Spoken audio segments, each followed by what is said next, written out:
साथियों नमस्कार, स्वागत है आपका एक बार फिर से चैनल में। हम लोग पीसीएस के लिए टेस्ट सीरीज़ देख रहे हैं और काफ़ी सारी टेस्ट सीरीज़ हो चुकी हैं चैनल पे। आज से हम लोग फुल टेस्ट सीरीज़ देखेंगे, ठीक है।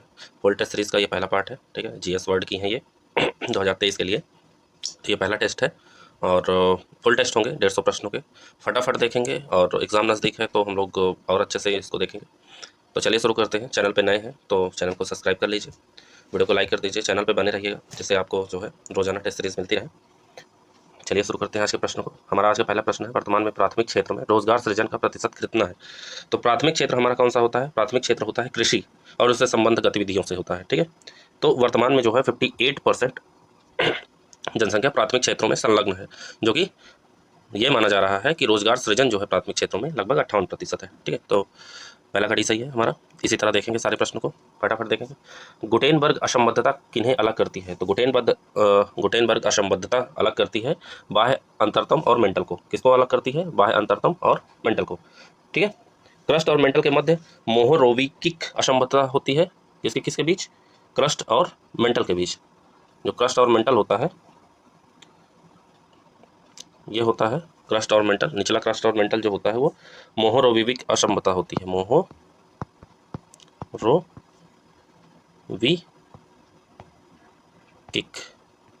असंबद्धता, ठीक है, असंबद्धता होती है, ठीक, याद रखिएगा। और बाह्य और आंतरिक मेंटल के बीच क्या होती है?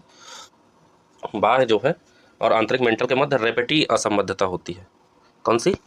रेपेटी असंबद्धता होती है, असंबद्धता, ठीक है, याद रखिएगा। तो हमारा ऑप्शन डी सही है। आगे बढ़ते हैं अगले प्रश्न की तरफ। अगला प्रश्न है, पृथ्वी का औसत घनत्व कितना पाया जाता है? तो पृथ्वी का औसत घनत्व 5.5 होता है, ठीक है। पृथ्वी का औसत घनत्व कितना होता है? 5.5, ठीक। आगे बढ़ते हैं अगले प्रश्न की तरफ। सेंट एंड्रियास भ्रंश निम्नलिखित में से किसका द्योतक है? तो सेंट एंड्रियास भ्रंश होता है वो ट्रांसकरेंट भ्रंश का जो है द्योतक होता है, जो कि प्लेट का संरक्षी किनारा होता है। क्या होता है? प्लेट का संरक्षी किनारा होता है, ठीक है। तो ऑप्शन डी सही है। आगे बढ़ते हैं अगले प्रश्न की तरफ। अगला प्रश्न है, कथन ये कहता है भारत में उच्च गहनता की भूकंपीय मेखला हिमालय क्षेत्र में स्थित है। कारण कहता है हिमालय क्षेत्र में अनुदैर्ध्य उत्क्रम की मेखला स्थित है। तो कथन ए हमारा कहता है कि भारत में उच्च गहनता की भूकंपीय मेखला हिमालय क्षेत्र में स्थित है। बिल्कुल सही है। क्यों? क्योंकि जो है भारत को 5 भूकंपीय क्षेत्रों में बांटा गया है, जोन 1, 2, 3, 4, 5, ठीक है, जिनमें सबसे अधिक गहनता या तीव्रता वाले भूकंप रिएक्टर स्केल पर 9 या इससे ऊपर होते हैं, जो कि जोन 5 में आते हैं। किसमें आते हैं? जोन 5 में आते हैं, ठीक है। जोन 5 में कौन कौन से क्षेत्र होते हैं? इसमें हिमालय क्षेत्र होता है, ठीक है। इस जोन के अंतर्गत हिमालय क्षेत्र अवस्थित है, जिसके अंतर्गत कश्मीर, पश्चिम और मध्य हिमालय, उत्तर पूर्वी भारत शामिल होता है, ठीक है। दूसरा कथन है हिमालय क्षेत्र में मतलब कारण कहता है कि हिमालय क्षेत्र में अनुदैर्ध्य उत्क्रम की मेखलाएं हैं। तो कारण भी हमारा सही है। क्यों? क्योंकि हिमालय क्षेत्र में अनुदैर्ध्य उत्क्रम की मेखलाएं उपस्थित होती है। इसका मतलब यह है कि पर्वत श्रृंखला समानांतर रूप से चलने वाली वलित पर्वत श्रेणी के रूप में अवस्थित है। इसी कारण हिमालय को वलित पर्वत भी कहते हैं, ठीक है। तो हमारा जो है ऑप्शन इसमें बी सही हो जाएगा। कथन और कारण सही तो है, लेकिन एक दूसरे की जो है व्याख्या नहीं करता है, ठीक। तो हमारा ऑप्शन बी सही। आगे बढ़ते हैं अगले प्रश्न की तरफ। अगला प्रश्न है, स्टैलेक्टाइट जो है एक स्थलाकृति है किसका? तो स्टैलेक्टाइट जो स्थलाकृति होती है, स्टैलेक्टाइट वो होती है किसकी स्थलाकृति? वो होती है काष्ठभू दृश्य की, ठीक है। कंदरा के फर्श की ओर बढ़ते स्तंभ के स्टाइलेक्माइट और कंदरा के छत से भटकते स्तंभाकार ड्रिप स्टोन को स्टाइलेक्टाइट कहते हैं, ठीक है। तो ऑप्शन डी सही है। आगे बढ़ते हैं अगले प्रश्न की तरफ। वायुमंडलीय गैसों के प्रतिशत के बढ़ते क्रम में निम्नलिखित में से कौन सा सही है? तो वायुमंडलीय जो गैसें होती हैं उसका बढ़ता क्रम में ये कौन सा सही हो जाएगा? तो हमारा ऑप्शन बी सही हो जाएगा। क्यों? क्योंकि जो जीनॉन होता है, ठीक है, जीनॉन का प्रतिशत होता है 0.0001%, ठीक है। और आर्गन का जो परसेंट होता है, आर्गन का परसेंट होता है हमारा 0.93%, ठीक है। आर्गन का कितना होता है? 0.93। हीलियम का कितना होता है? 0.005%। उसके बाद CO2 का कितना होता है? CO2 का होता है 0.03%, ठीक है। तो ऑप्शन हमारा इसमें बी सही हो जाएगा। आगे बढ़ते हैं अगले प्रश्न की तरफ। अगला प्रश्न है, ग्रीन हाउस प्रभाव का प्रथम बार विवरण दिया गया था। तो ग्रीन हाउस गैस का प्रथम बार विवरण कब दिया गया था? जोसेफ फोरियर द्वारा दिया गया था। किसके द्वारा? जोसेफ फोरियर द्वारा दिया गया था, ठीक है। ऑप्शन सी सही है। आगे बढ़ते हैं अगले प्रश्न की तरफ। अगला प्रश्न है, निम्नलिखित में से कौन वायुमंडल की परतों का सही अनुक्रम है? वायुमंडल की परतों का सही अनुक्रम कौन सा है? तो वायुमंडल की जो परतें होती हैं उसमें परिवर्तन मंडल, फिर समताप मंडल, फिर मध्य मंडल, फिर ताप मंडल आता है, ठीक है। परिवर्तन मंडल या क्षोभ मंडल की ऊंचाई पृथ्वी की सतह से 7 से 10 किलोमीटर एवं 17 से 18 किलोमीटर विषुवत रेखा पर है। समस्त मौसम संबंधी घटनाएं इसी मंडल में घटित होती हैं। समताप मंडल 50 किलोमीटर की ऊंचाई तक अवस्थित है। ठीक है। हवाई जहाज इसी मंडल में उड़ते हैं। इसके बाद मध्य मंडल अवस्थित है, जिसकी ऊंचाई 50 किलोमीटर से 80 किलोमीटर है। इसके बाद ताप मंडल या थर्मोस्फीयर अवस्थित है, जिसकी लगभग ऊंचाई 80 से 700 किलोमीटर तक है। इसमें आयन मंडल अवस्थित होता है। ठीक है। तो ऑप्शन हमारा सी सही है। आगे बढ़ते हैं अगले प्रश्न की तरफ। अगला प्रश्न है, प्रकाश संश्लेषण बहुप्रक्रिया है जिसके द्वारा, तो प्रकाश संश्लेषण बहुप्रक्रिया है जिसके द्वारा क्या किया जाता है, विकिरण ऊर्जा रासायनिक ऊर्जा में परिवर्तित हो जाती है। कैसे?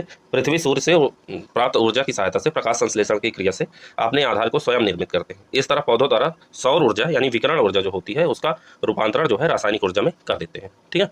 तो ऑप्शन ए सही है। आगे बढ़ते हैं अगले प्रश्न की तरफ। अगला है, डोलोड्रम किस दाब पट्टी में पाया जाता है, तो डोलोड्रम पाया जाता है विषुवतीय निम्न दाब पट्टी में। ठीक है। कहाँ पाया जाता है? विषुवत रेखा के दोनों ओर 5 डिग्री अक्षांश तक एक निम्न दाब की पेटी होती है। यहाँ हवा में क्षैतिज गति नहीं होती है। पवन शांत होने के कारण इसे शांत पेटी या डोलोड्रम पेटी कहा जाता है। ठीक है। ऑप्शन ए सही है। आगे बढ़ते हैं अगले प्रश्न की तरफ। अगला प्रश्न है, निम्न में से कौन सा कथन सत्य नहीं है? कथन पूछ रहा है, सत्य नहीं है। पहला है, महाद्वीपीय मग्न तट महाद्वीप का डूबा हुआ विस्तार है। सही है। ठीक है। पूछा सत्य नहीं है तो पहला तो सही है।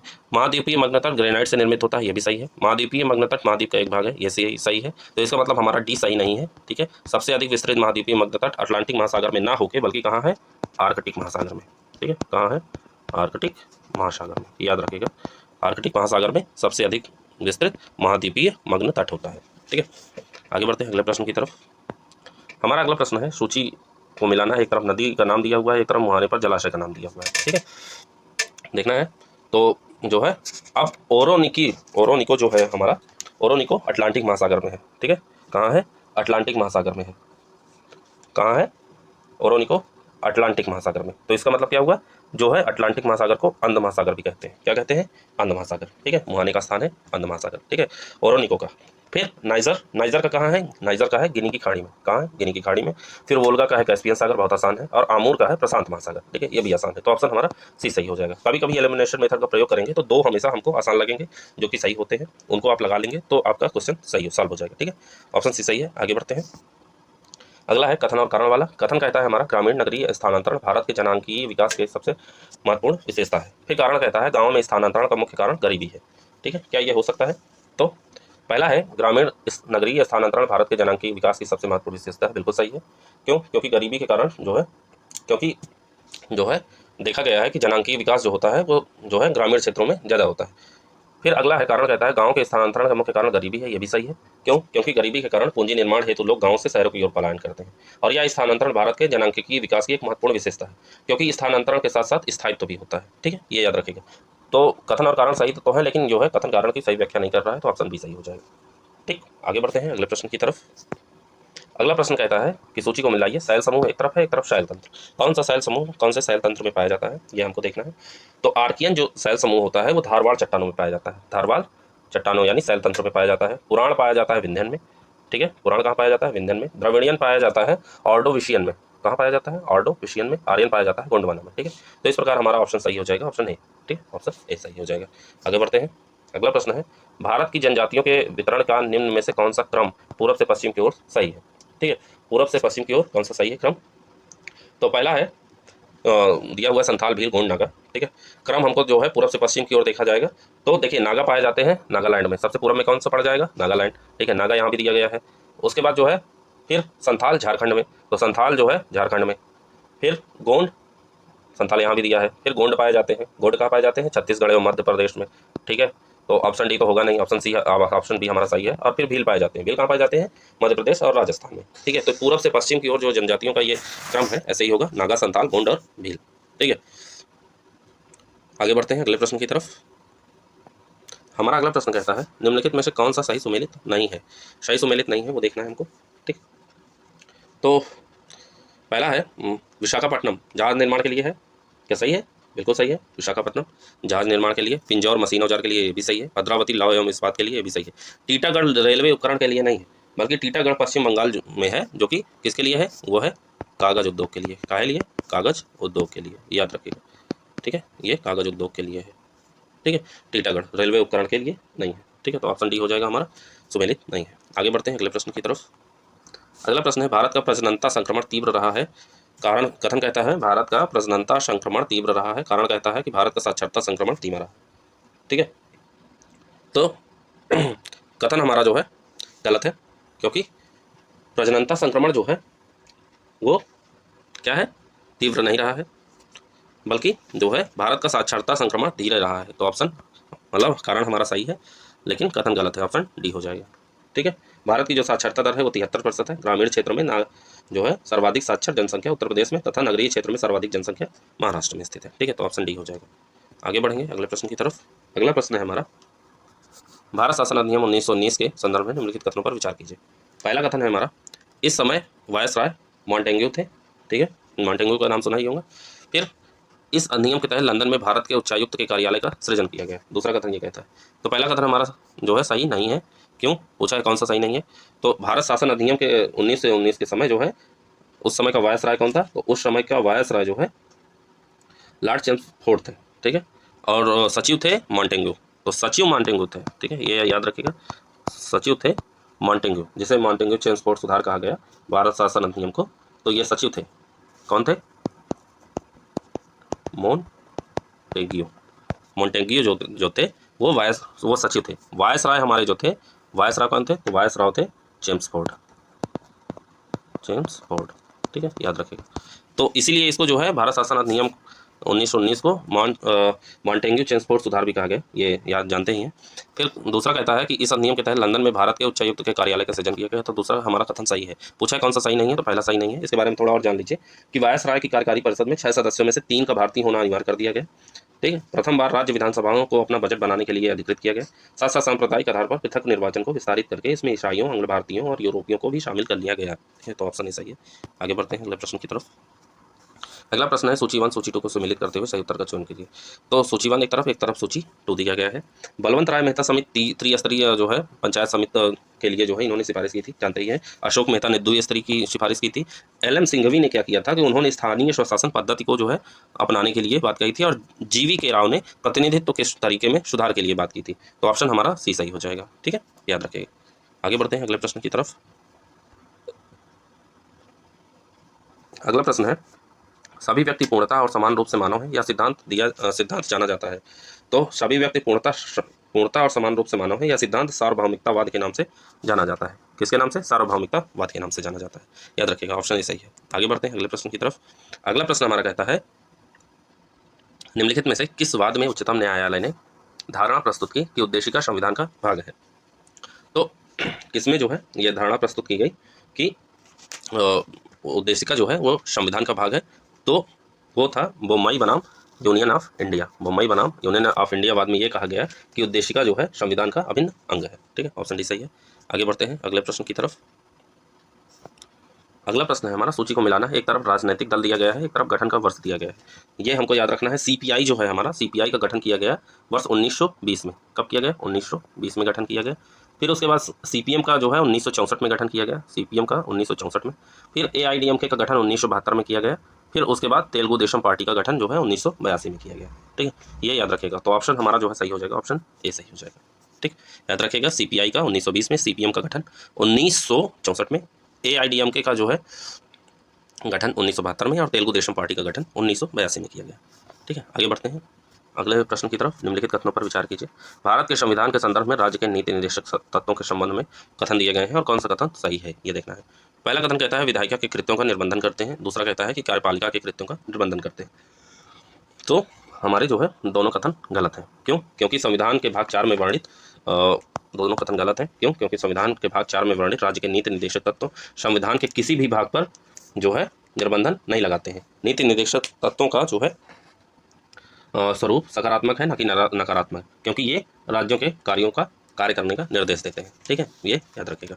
तो ऑप्शन हमारा डी सही हो जाएगा। आगे बढ़ते हैं, सूची मिलाना है। सूची वाले प्रश्न काफ़ी सारे होते हैं पीसीएस में, जानते हैं। सूची 1 सूची 2, एक तरफ विषय है, एक तरफ अनुच्छेद दिए गए हैं। कौन सा विषय कौन से अनुच्छेद में है ये हमको देखना है। संसद का गठन जो है अनुच्छेद 79 में है। ठीक है, जानते ही हैं। राज्यसभा की संरचना अनुच्छेद 80 में है, ये भी जानते हैं। लोकसभा की संरचना अनुच्छेद 81, और संसद के सत्र का सत्रावसान या विघटन अनुच्छेद 85 में है। ठीक है, ये याद रखिएगा। ठीक है, तो हमारा इस हिसाब से चारों सही है ऑप्शन। तो कौन सा हो जाएगा? तो हमारा ऑप्शन ए हो जाएगा, 1 2 3 4। ठीक है, याद रखिएगा।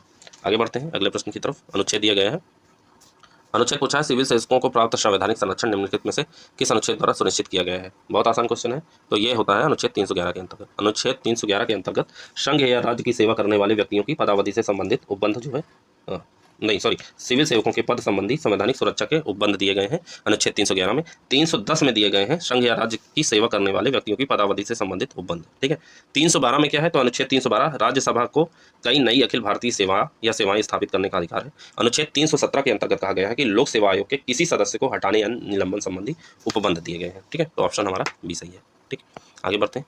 अगला प्रश्न है, राज्यपाल की स्वविवेक संबंधी शक्तियों का संबंध किन अनुच्छेद या अनुच्छेदों में से है। तो राज्यपाल की जो विवेकाधीन शक्तियां होती हैं वो इनमें से जो है चारों जो अनुच्छेद दिए गए हैं वो चारों में है। अनुच्छेद 163(1), 329 का 2, 356 और अनुच्छेद 371। ठीक है, ये चारों ऑप्शन हमारे सही है।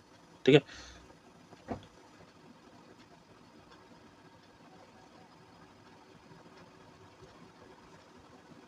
आगे बढ़ते हैं अगले प्रश्न की तरफ।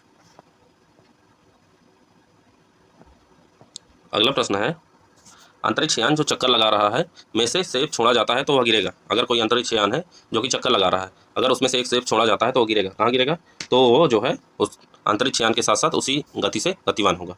ठीक है, क्यों, क्योंकि अंतरिक्ष में गुरुत्वाकर्षण के अभाव के कारण सेब अंतरिक्ष के साथ साथ उसी गति में गतिमान हो जाएगा।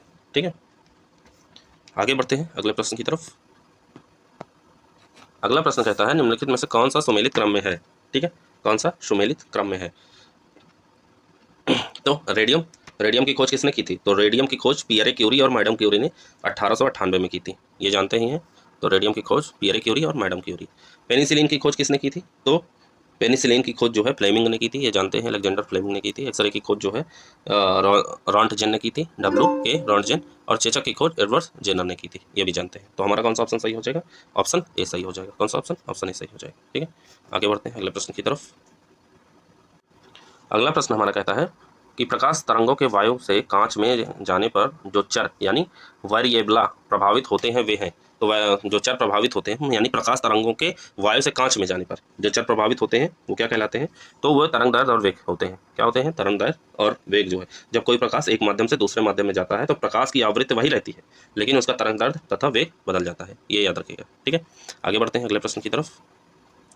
अगला प्रश्न है, निम्नलिखित कथनों पर विचार कीजिए। ठीक, कथन ए कहता है हमारा, और कारण कथन कहता है हमारा, यदि फ्रीजर पर बर्फ इकट्ठी होती है तो रेफ्रिजरेटर में शीतलन बुरी तरह प्रभावित हो जाता है। क्या ये सही है, बिल्कुल सही है। यदि फ्रीजर पर बर्फ इकट्ठी होती है तो रेफ्रिजरेटर में जो है शीतलन प्रभावित हो जाता है, कथन सही है। उसके बाद कारण कहता है कि बर्फ एक दुर्बल चालक है, बिल्कुल सही है, बर्फ जो है दुर्बल चालक होता है और ये इसका जो है व्याख्या भी कर रहा है, तो ऑप्शन ए सही हो जाएगा। ठीक है, खाद्य पदार्थों या बर्फ की ट्रे से निष्कासित जलवाष्प तथा नमी के फलस्वरूप फ्रीजर के चारों ओर बर्फ एकत्रित हो जाती है। जब भी आप कभी फ्रिज खोलते होंगे, अगर आपके घर में फ्रिज है तो ठीक है, कोई वो नहीं है, आप कभी फ्रिज को देखिए, फ्रिज आप खोलेंगे ना तो जो फ्रीजर होता है जहाँ बर्फ जमाई जाती है उसमें आप देखेंगे तो चारों तरफ बर्फ जम जाती है। ठीक है, यह बर्फ फ्रिज की कार्य क्षमता एवं शीतलन पर प्रतिकूल प्रभाव डालती है। ठीक है, क्योंकि बर्फ एक जो है दुर्बल चालक होती है। ठीक, तो अगर आपको जो है आप मतलब फ्रीजर को ठंडा रखना है, हमेशा जो है बर्फ उसमें जमाना है, तो जो बर्फ जम गई उसको बाहर निकाल लीजिए और वापस नया पानी रखिए, फिर जिससे बर्फ जमे। ठीक है, आगे बढ़ते हैं अगले प्रश्न की तरफ। अगला प्रश्न है, ताप कथन और कारण वाला है। तापमान में वृद्धि के साथ ग्लिसरीन की श्यानता बढ़ जाती है। क्या ये सही है, बिल्कुल गलत है। क्यों, क्योंकि जो है तापमान जब बढ़ता है तो ग्लिसरीन की श्यानता जो है वो बढ़ती नहीं बल्कि घट जाती है। क्यों, क्योंकि तापमान जो होता है वो प्रोपोर्शनल होता है किसके, बटे श्यानता के। ठीक है, तो क्या होता है, तापमान बढ़ने से श्यानता घट जाती है। ठीक है, तो कथन हमारा जो है गलत है।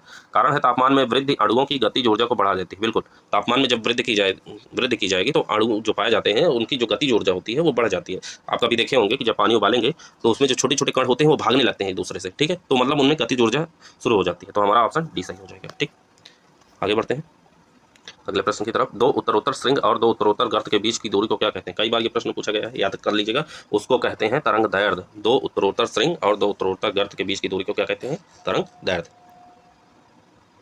आगे बढ़ते हैं अगले प्रश्न की तरफ। अगला प्रश्न है, क्रोमैटोग्राफी की तकनीक का प्रयोग किया जाता है। तो क्रोमैटोग्राफी की तकनीक का प्रयोग यहाँ किया जाता है एक मिश्रण से पदार्थों को अलग करने में। ठीक है, ये जो है रंगीन रसायनों के मिश्रण को पृथक करने के लिए एक रासायनिक तकनीकी होती है। ठीक, ऑप्शन डी सही है। आगे बढ़ते हैं अगले प्रश्न की तरफ। पारद धातु क्या है, ये भी पूछा गया है कई बार। प्रश्न, तो पारद धातु पारद युक्त मिश्र धातु होती है। क्या होती है? जब पारा किसी धातु से मिलाकर मिश्र धातु बनाता है तो उसे अमालगम कहते हैं। चांदी के पारद मिश्रण को दांत के छेदों में भरा जाता है। ठीक है, तो ये पारद युक्त एक मिश्र धातु होती है। ठीक, आगे बढ़ते हैं अगले प्रश्न की तरफ। अगला प्रश्न हमारा कहता है, निम्नलिखित में से किसने लोहा को एक जनतांत्रिक धातु कहा है? लोहा को किसने एक जनतांत्रिक धातु कहा है? तो लोहा को जनतांत्रिक धातु कहा है बी गॉर्डन चाइल्ड ने। ठीक है, उत्तर वैदिक काल में एक नया ढांचा आया जिसकी प्रमुख विशेषताएं थी कृषि प्रधान अर्थव्यवस्था, कबायली संरचना में दरार, वर्ण व्यवस्था की विधिवत स्थापना, क्षेत्रगत साम्राज्यों का उदय एवं विशेषीकरण से युक्त शिल्पियों का उदय। इन सबको गति देने वाला महत्वपूर्ण कारक लोहा था। यही कारण है कि बी गॉर्डन चाइल्ड ने लोहा को जनतांत्रिक धातु माना है। ठीक है, तो ऑप्शन ए सही है। आगे बढ़ते हैं। प्राचीन भारत में यौदेय गणराज्य के सिक्कों को सर्वप्रथम किसने सहारनपुर के निकट वेहट से प्राप्त किया था? तो किसने जो है प्राप्त किया था? तो कैप्टन काटले ने प्राप्त किया था। किसने? कैप्टन काटले। यौदेय गणराज्य के सिक्कों को सर्वप्रथम कैप्टन काटले ने सहारनपुर के निकट वेहट से प्राप्त किया था। ठीक है, सर्वाधिक यौदेय मुद्राएं जो हैं वो रोहतक से मिली है। सुनेत जो वर्तमान लुधियाना में है, तो वहाँ से 30,000 सिक्के यौदेय के प्राप्त हुए हैं, जिस पर बैल प्रतीक के जय मंत्रधर अंकित हैं। वस्तुतः रोहतक, सुनेत, खोखर कोट एवं नौरंगाबाद के यौदेयों के टकसाल केंद्र थे। ठीक है, तो ऑप्शन हमारा बी सही है। आगे बढ़ते हैं अगले प्रश्न की तरफ। अगला प्रश्न है कि जूनागढ़ अभिलेख में उल्लेखित सौराष्ट्र प्रांत के गवर्नर या राज्यपाल के संबंध में कौन सही है? ठीक है, तो वहाँ के गवर्नर या राज्यपाल कौन थे? तो वो होते थे पुष्यगुप्त वैश्य, यवन तुषास सुविशाख पहलव और पर्णदत्त। ठीक है, तो हमारा ऑप्शन डी सही हो जाएगा, चारों सही है। ठीक है, आगे बढ़ते हैं अगले प्रश्न की तरफ। अगला प्रश्न कहता है, गुप्त युगीन अभिलेखों से निम्नलिखित में से किस शासक के लिए सर्व राजोच्छेदता सभी राजाओं का यानी उन्मूलन करने वाला की उपाधि का प्रयोग किया गया है? तो सभी राजाओं की जो है उन्मूलन करने वाली की उपाधि किसे दी गई? तो वो दी गई है समुद्रगुप्त को। ठीक है, किसको दी गई? समुद्रगुप्त को। क्यों? क्योंकि गुप्त युगीन अभिलेखों से केवल समुद्रगुप्त के लिए ही सर्व राजोच्छेदता की उपाधि का प्रयोग किया गया है, परंतु सिक्कों की इस उपाधि का प्रयोग कांच गुप्त के लिए किया गया है। ठीक है, ये भी याद रखेगा। फादर हैरास ने सर्वप्रथम यह अपना मत प्रतिपादित किया कि समुद्रगुप्त को अपने भाई कांच गुप्त के विरुद्ध उत्तराधिकार का युद्ध करना पड़ा। कुछ सिक्कों पर कांच के नाम उत्कीर्ण हैं, इन सिक्कों पर सर्व राजोच्छेदता का वर्णन मिलता है। ठीक है, तो ऑप्शन हमारा ए सही है। आगे बढ़ते हैं अगले प्रश्न की तरफ। अगला प्रश्न है, जीवाणुजन्य रोग से संबंधित निम्नलिखित में से कौन सा रोग है? तो जीवाणुजन्य रोग कौन से हो सकते हैं? तो वो हो सकते हैं हमारे जो है डिप्थीरिया, निमोनिया और कुष्ठ रोग। ठीक है, डिप्थीरिया, निमोनिया और कुष्ठ रोग जीवाणुजन्य रोग है। एड्स जो होता है वो हमारा वायरस होता है। ठीक है, जानते ही हैं, वायरस यानी विषाणुजन्य रोग होता है। ठीक है, ये याद रखें। तो ऑप्शन हमारा सी सही हो जाएगा। ठीक है, ऑप्शन सी सही हो जाएगा। आगे बढ़ते हैं। अगला प्रश्न है, मेटास्टेसिस कैंसर रोग के किस स्टेज से संबंधित है? तो ये संबंधित होता है हमारा तीसरे स्टेज से। ठीक है, कैंसर का जो तीसरा स्टेज होता है, कैंसर कोशिकाओं का शरीर के एक अंग से दूसरे निकटवर्ती अंग में फैलना अरूपांतरण कहलाता है। ठीक है, अरूपांतरण कहलाता है। लिम्फ नोड या रक्त वाहिनियां इन कोशिकाओं को शरीर के दूसरे हिस्सों में पहुंचाने लगती हैं, तब कैंसर का तीसरा स्टेज होता है। मेटास्टेसिस का संबंध कैंसर के तीसरे स्टेज से होता है। ठीक है, मेटास्टेसिस सॉरी। ठीक है, तो ये कैंसर का तीसरा स्टेज होता है। ठीक, तो ऑप्शन हमारा सी सही। आगे बढ़ते हैं। अगले प्रश्न है, कैंसर रोग के संदर्भ में निम्नलिखित कथनों पर विचार कीजिए। कहता है कि यह रोग उन सभी अंगों में हो सकता है जिनकी कोशिकाएं विभाजन की क्षमता रखती हैं। ठीक है, दूसरा कथन कहता है हमारा, यह एक प्रकार की संगठित ऊतक वृद्धि बीमारी है। तो पहला हमारा कथन सही है। क्यों? क्योंकि यह रोग जो है उन सभी अंगों में हो सकता है जिनकी कोशिकाएं विभाजन की क्षमता रखती हैं। ठीक है, दूसरा कथन हमारा गलत है। क्यों? क्योंकि कैंसर एक प्रकार की असंगठित ऊतक वृद्धि की बीमारी है। संगठित नहीं बल्कि असंगठित, याद रखिएगा, असंगठित ऊतक की बीमारी है। ठीक है, जो कोशिकाओं में अनियंत्रित विभाजन तथा विकास के कारण होता है। यह एक अत्यंत ही घातक रोग है जो उन सभी अंगों में हो सकता है जिनकी कोशिकाएं विभाजन की क्षमता रखती हैं। ठीक है, तो ऑप्शन हमारा सही हो जाएगा, ऑप्शन ए सही हो जाएगा। ठीक है, आगे बढ़ते हैं अगले प्रश्न की तरफ। अगला प्रश्न है, आर्द्रता के बढ़ने पर वायु में ध्वनि का वेग बढ़ जाता है, क्योंकि आर्द्रता के बढ़ने के साथ क्या होता है? तो आर्द्रता के बढ़ने के साथ वायु के घनत्व में कमी आती है। ठीक है, आर्द्रता के बढ़ने पर वायु में ध्वनि का वेग बढ़ जाता है क्योंकि आर्द्रता बढ़ने के साथ वायु के घनत्व में कमी आती है। ठीक है, याद रखिएगा, ऑप्शन बी सही है। आगे बढ़ते हैं अगले प्रश्न की तरफ। अगला प्रश्न है, निम्नलिखित कथनों पर विचार कीजिए। पहला कथन कहता है कि यांत्रिक तरंगे जिसका संचरण के लिए माध्यम की आवश्यकता नहीं होती। बिल्कुल गलत है, यांत्रिक तरंगों को भी संचरण के लिए माध्यम की आवश्यकता पड़ती है।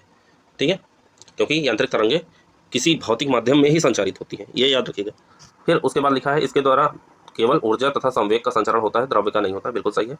जल की तरंगे, ध्वनि की तरंगे, स्प्रिंग की तरंगे इत्यादि यांत्रिक तरंगों के उदाहरण है, यह भी सही है। ठीक है, तो ऑप्शन हमारा बी सही हो जाएगा। आगे बढ़ते हैं अगले प्रश्न की तरफ। अगला प्रश्न हमारा है, कैफीन जो कि एक मनोस्फूर्तिदायक या मस्तिष्क को प्रभावित करने वाली उत्तेजक औषधि है का मुख्य स्रोत निम्न में से है। कौन सा स्रोत है? तो इनमें से हमारा जो है स्रोत हो जाएगा काली फली या चाय की पत्ती। क्या हो जाएगा? काली फली या चाय की पत्ती।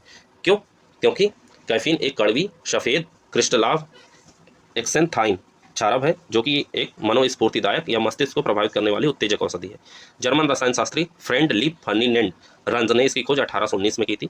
काफी के बीजों को अतिरिक्त प्राकृतिक रूप से या 60 से अधिक पौधों की पत्तियों, फलों या फलियों में अलग अलग मात्रा में पाया जाता है। इसके प्रमुख स्रोत काफी फली या चाय की पत्ती है। ठीक है, तो ऑप्शन हमारा सी सही हो जाएगा। ठीक है, ऑप्शन सी सही हो जाएगा। आगे बढ़ते हैं अगले प्रश्न की तरफ।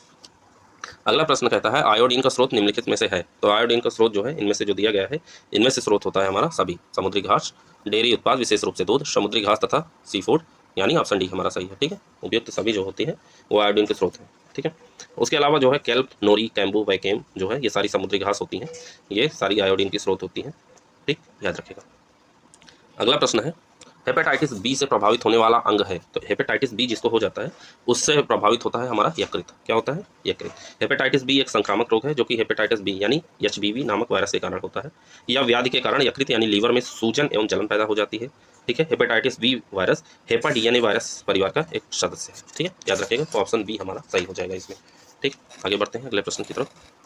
अगला प्रश्न हमारा कहता है, निम्नलिखित कथनों पर विचार कीजिए। पहला कथन है हमारा, काला आजार रोग लीशमैनिया नामक प्रोटोजोआ परजीवी के कारण होता है। इस रोग का वाहक बालू मक्खी है। ठीक है, दोनों ऑप्शन हमारे सही हैं। काला आजार रोग जो है वो लीशमैनिया नामक प्रोटोजोआ परजीवी के कारण होता है, इसका वाहक बालू मक्खी होता है। ठीक है, तो ऑप्शन हमारा सी सही हो जाएगा।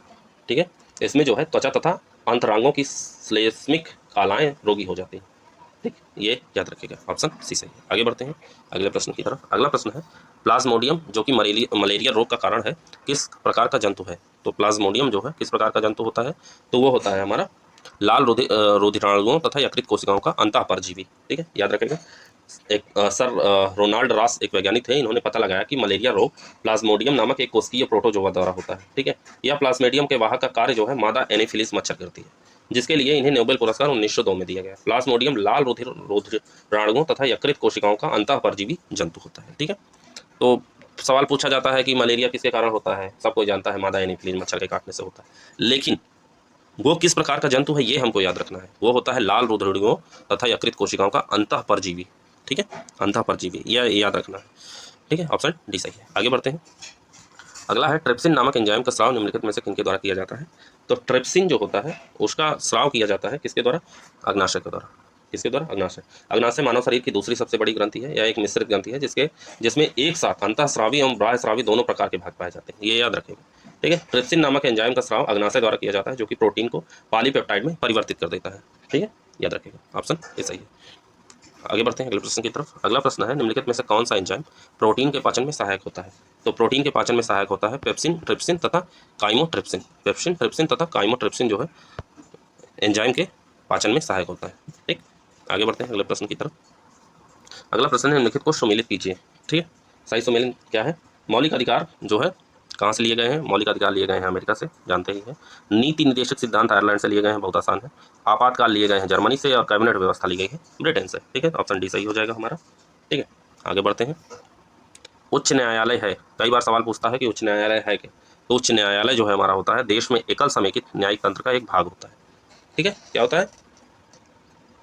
देश में एकल समेकित न्यायिक तंत्र का एक भाग होता है उच्च न्यायालय। ठीक है, आगे बढ़ते हैं अगले प्रश्न की तरफ। अगला प्रश्न है, राज्यों को दिए जाने वाले विशेष अनुदानों का निर्धारण किसके द्वारा किया जाता है। तो ये निर्धारण किया जाता है राष्ट्रपति के द्वारा। ठीक है, अनुच्छेद 115 और 116 आप पढ़ेंगे तो उसमें अनुदानों का उल्लेख किया गया है। ठीक है, 115 और 116। ठीक है, अनुच्छेद 115 और 116 में अनुदानों के बारे में दिया गया है, जिसमें राज्यों को दिए जाने वाला अनुदान जो है राष्ट्रपति की सहमति के बाद दिए जाते हैं। ये अनुदान भारत की संचित निधि द्वारा दिए जाते हैं। किसके द्वारा? भारत की संचित निधि। ठीक है, तो ऑप्शन सी सही हो जाएगा।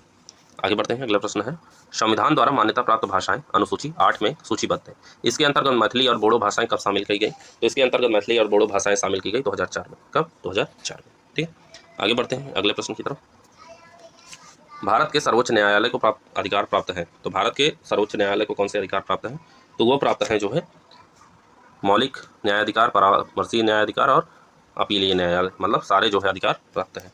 ठीक है, याद रखिएगा। संविधान के भाग 5 में जो है अनुच्छेद 124 से लेकर 147 तक उच्चतम न्यायालय के बारे में वर्णन किया गया है। ठीक है, ये याद रखेगा। तो भारत के सर्वोच्च न्यायालय के पास मौलिक न्यायाधिकार यानी मूल अधिकार के हनन से संबंधित जो मामले होते हैं, परामर्शी न्यायाधिकार, राष्ट्रपति को सलाह देने वाला अनुच्छेद 143, अपीलीय अधिकार यानी निचली अदालतों के फैसलों के खिलाफ सुनवाई जो है, ये सारे अधिकार किसको प्राप्त होते हैं? सर्वोच्च न्यायालय को। आगे बढ़ते हैं अगले प्रश्न की तरफ। अगला प्रश्न है, उच्च न्यायालय के न्यायाधीशों को वेतन का भुगतान किया जाता है। बहुत आसान प्रश्न है। भारत की संचित निधि द्वारा इनका जो है भुगतान किया जाता है। अनुच्छेद 266 किसका? अनुच्छेद 266 के अंतर्गत, 266 के अंतर्गत भारत की संचित निधि द्वारा उच्चतम न्यायालय के न्यायाधीशों को वेतन दिया जाता है। ठीक है। भारत के नियंत्रक एवं महालेखक परीक्षक इन निधियों का लेखा जोखा करते हैं। ठीक है। उच्चतम न्यायालय के न्यायाधीश, राष्ट्रपति एवं अन्य पदाधिकारियों के भत्ते एवं उनके कार्यालय संबंधी अन्य व्यय भारत की संचित निधि पर भारित होते हैं। ठीक है, तो ऑप्शन ए सही है। आगे बढ़ते हैं। अगला प्रश्न है, मंत्रिमंडल को निम्न में से किसका विश्वास खो देने पर इस्तीफा देना होता है? बहुत आसान प्रश्न है। मंत्रिमंडल जो है अगर किसका विश्वास खो दे? लोकसभा का। किसका? लोकसभा का अगर विश्वास खो देती है तो उनको इस्तीफा देना पड़ता है। ठीक है। अनुच्छेद 74 में राष्ट्रपति को सहायता एवं परामर्श देने के लिए मंत्रिपरिषद का उल्लेख किया गया है। मंत्रिमंडल जो होता है वो लोकसभा के प्रति उत्तरदायी होता है, क्योंकि यह मंत्रिपरिषद के मंत्रियों से मिलकर बनता है। ठीक, तो ऑप्शन हमारा सी सही है। आगे बढ़ते हैं अगले प्रश्न की तरफ। अगला प्रश्न है, भारत के संविधान की किस अनुसूची में विभिन्न राज्यों में अनुसूचित क्षेत्रों के प्रशासन और नियंत्रण के लिए विशेष उपबंध है? ठीक है, तो किसमें विशेष उपबंध किए गए हैं? तो ये उपबंध किए गए हैं 5वीं अनुसूची में। कहाँ? 5वीं अनुसूची में अनुसूचित जाति और जनजाति क्षेत्रों के प्रशासन का उल्लेख है। भारत के संविधान में कुल 12 अनुसूचियाँ हैं, जानते ही हैं। ठीक है। अगला प्रश्न है, किस संविधान संशोधन द्वारा संपत्ति के अधिकार को मौलिक अधिकार की श्रेणी से हटाया गया? तो ये था हमारा जो है 44वां संविधान संशोधन। 44वां संविधान संशोधन द्वारा जो है क्या किया गया कि संपत्ति के अधिकार को अनुच्छेद 19(1)(f) तथा अनुच्छेद 31 के तहत एक मौलिक अधिकार था। दोनों ही संविधान के भाग 3 में निहित थे। फिर जो है भारतीय संविधान का 44वां संविधान संशोधन होता है 1978 में, उसके द्वारा अनुच्छेद 19(1)(f) को निरस्त कर दिया गया। साथ ही अनुच्छेद 31 को भी निरस्त कर दिया गया। इसका एक भाग संशोधित संस्करण संविधान के भाग 12 में अनुच्छेद 300A के रूप में डाला गया है। ठीक है, 300+1 के रूप में। ठीक है, भाग 12 जानते ही हैं। ठीक, भाग 12 भाग 12।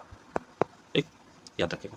तो ऑप्शन हमारा इसमें भी सही है। अगला प्रश्न है, निम्न में से किस अनुच्छेद में मुख्यमंत्री के कर्तव्यों का वर्णन है? तो मुख्यमंत्री के कर्तव्यों का वर्णन होता है अनुच्छेद 167 में। ठीक है, अनुच्छेद 167 में जो है मुख्यमंत्री के कर्तव्यों का वर्णन किया गया है। ठीक है।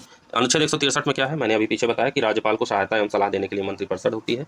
अनुच्छेद 164 क्या होता है? अनुच्छेद 164 होता है मंत्रियों की नियुक्ति राज्यपाल के द्वारा किए जाने का वर्णन किया गया है। अनुच्छेद 166 में राज्य की समस्त कार्यवाही राज्यपाल के नाम पे किए जाने का वर्णन किया गया है। ठीक है, तो ऑप्शन इसमें हमारा डी सही हो जाएगा।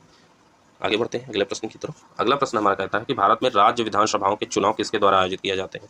तो भारत में राज्य विधानसभाओं के चुनाव जो है किसके द्वारा आयोजित किए जाते हैं? तो भारत के चुनाव आयोग द्वारा आयोजित किए जाते हैं। ठीक है, ऑप्शन बी सही है। ठीक है, अनुच्छेद 324 चुनाव आयोग को वर्णन करता है। अनुच्छेद 324 के अनुसार संसद, राज्य विधानमंडल, राष्ट्रपति, उपराष्ट्रपति के पदों के निर्वाचन के लिए संचालन, निर्देशन एवं नियंत्रण की जिम्मेदारी चुनाव आयोग की है।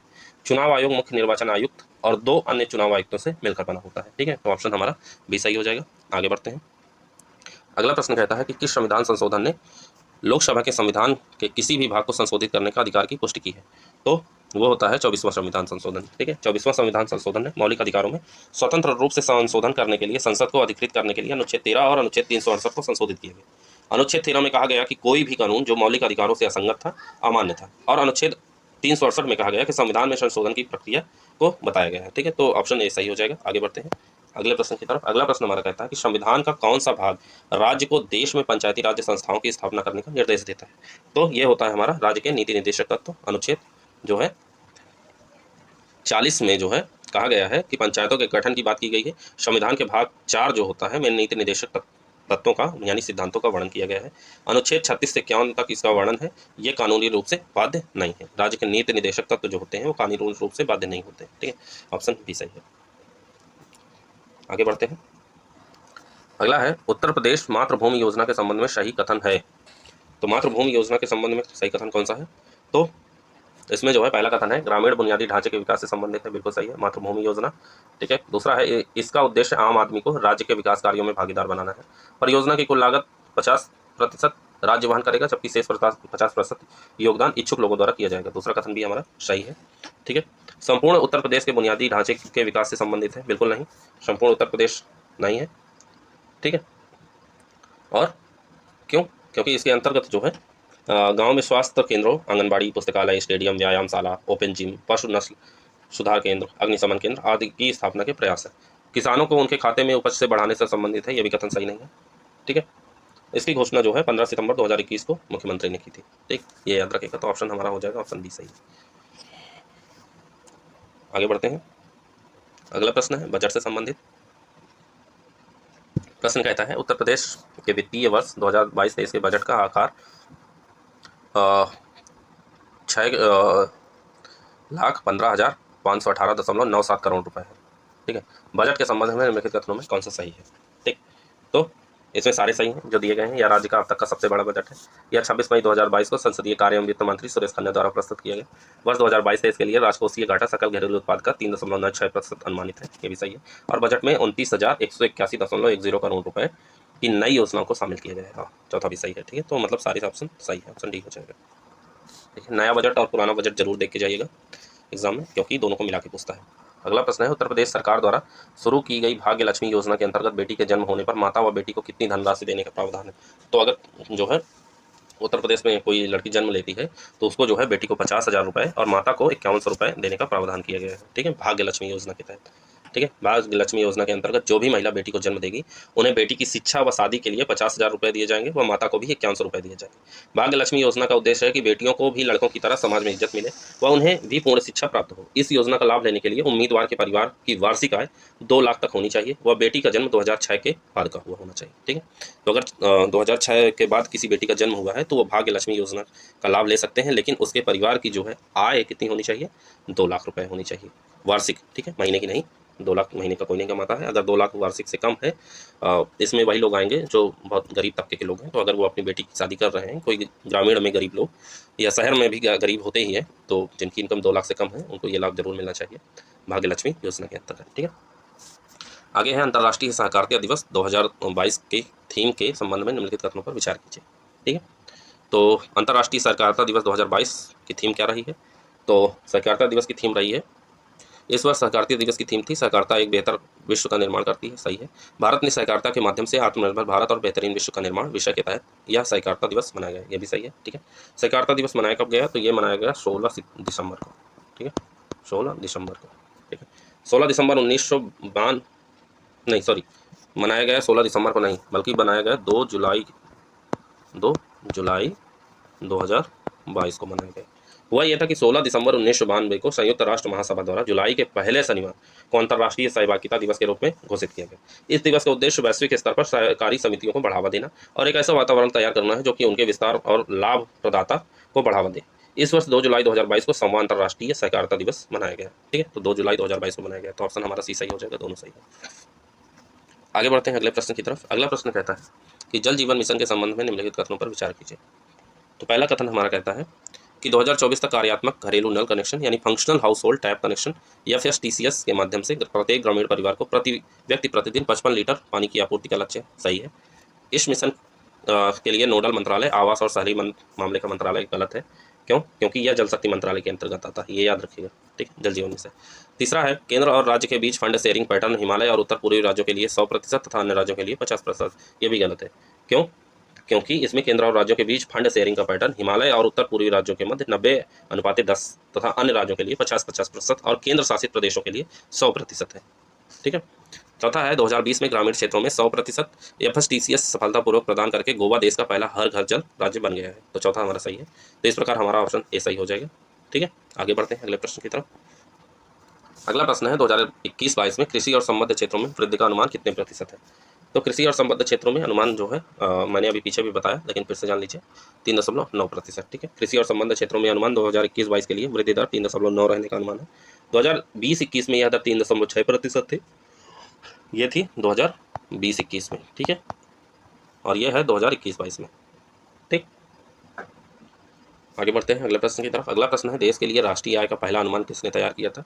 तो राष्ट्रीय आय का पहला अनुमान जो है दादा भाई नौरोजी ने तैयार किया था, ये जानते हैं किसने? दादा भाई नौरोजी ने। किसी भी राष्ट्र की अर्थव्यवस्था द्वारा पूरे वर्ष के उत्पादित वस्तुओं और सेवाओं के शुद्ध मूल्य के योग को राष्ट्रीय आय कहते हैं। ठीक है, आगे बढ़ते हैं। अगला प्रश्न है मुद्रास्फीति में नियंत्रण किया जाता है। तो मुद्रास्फीति में क्या नियंत्रण किया जाता है?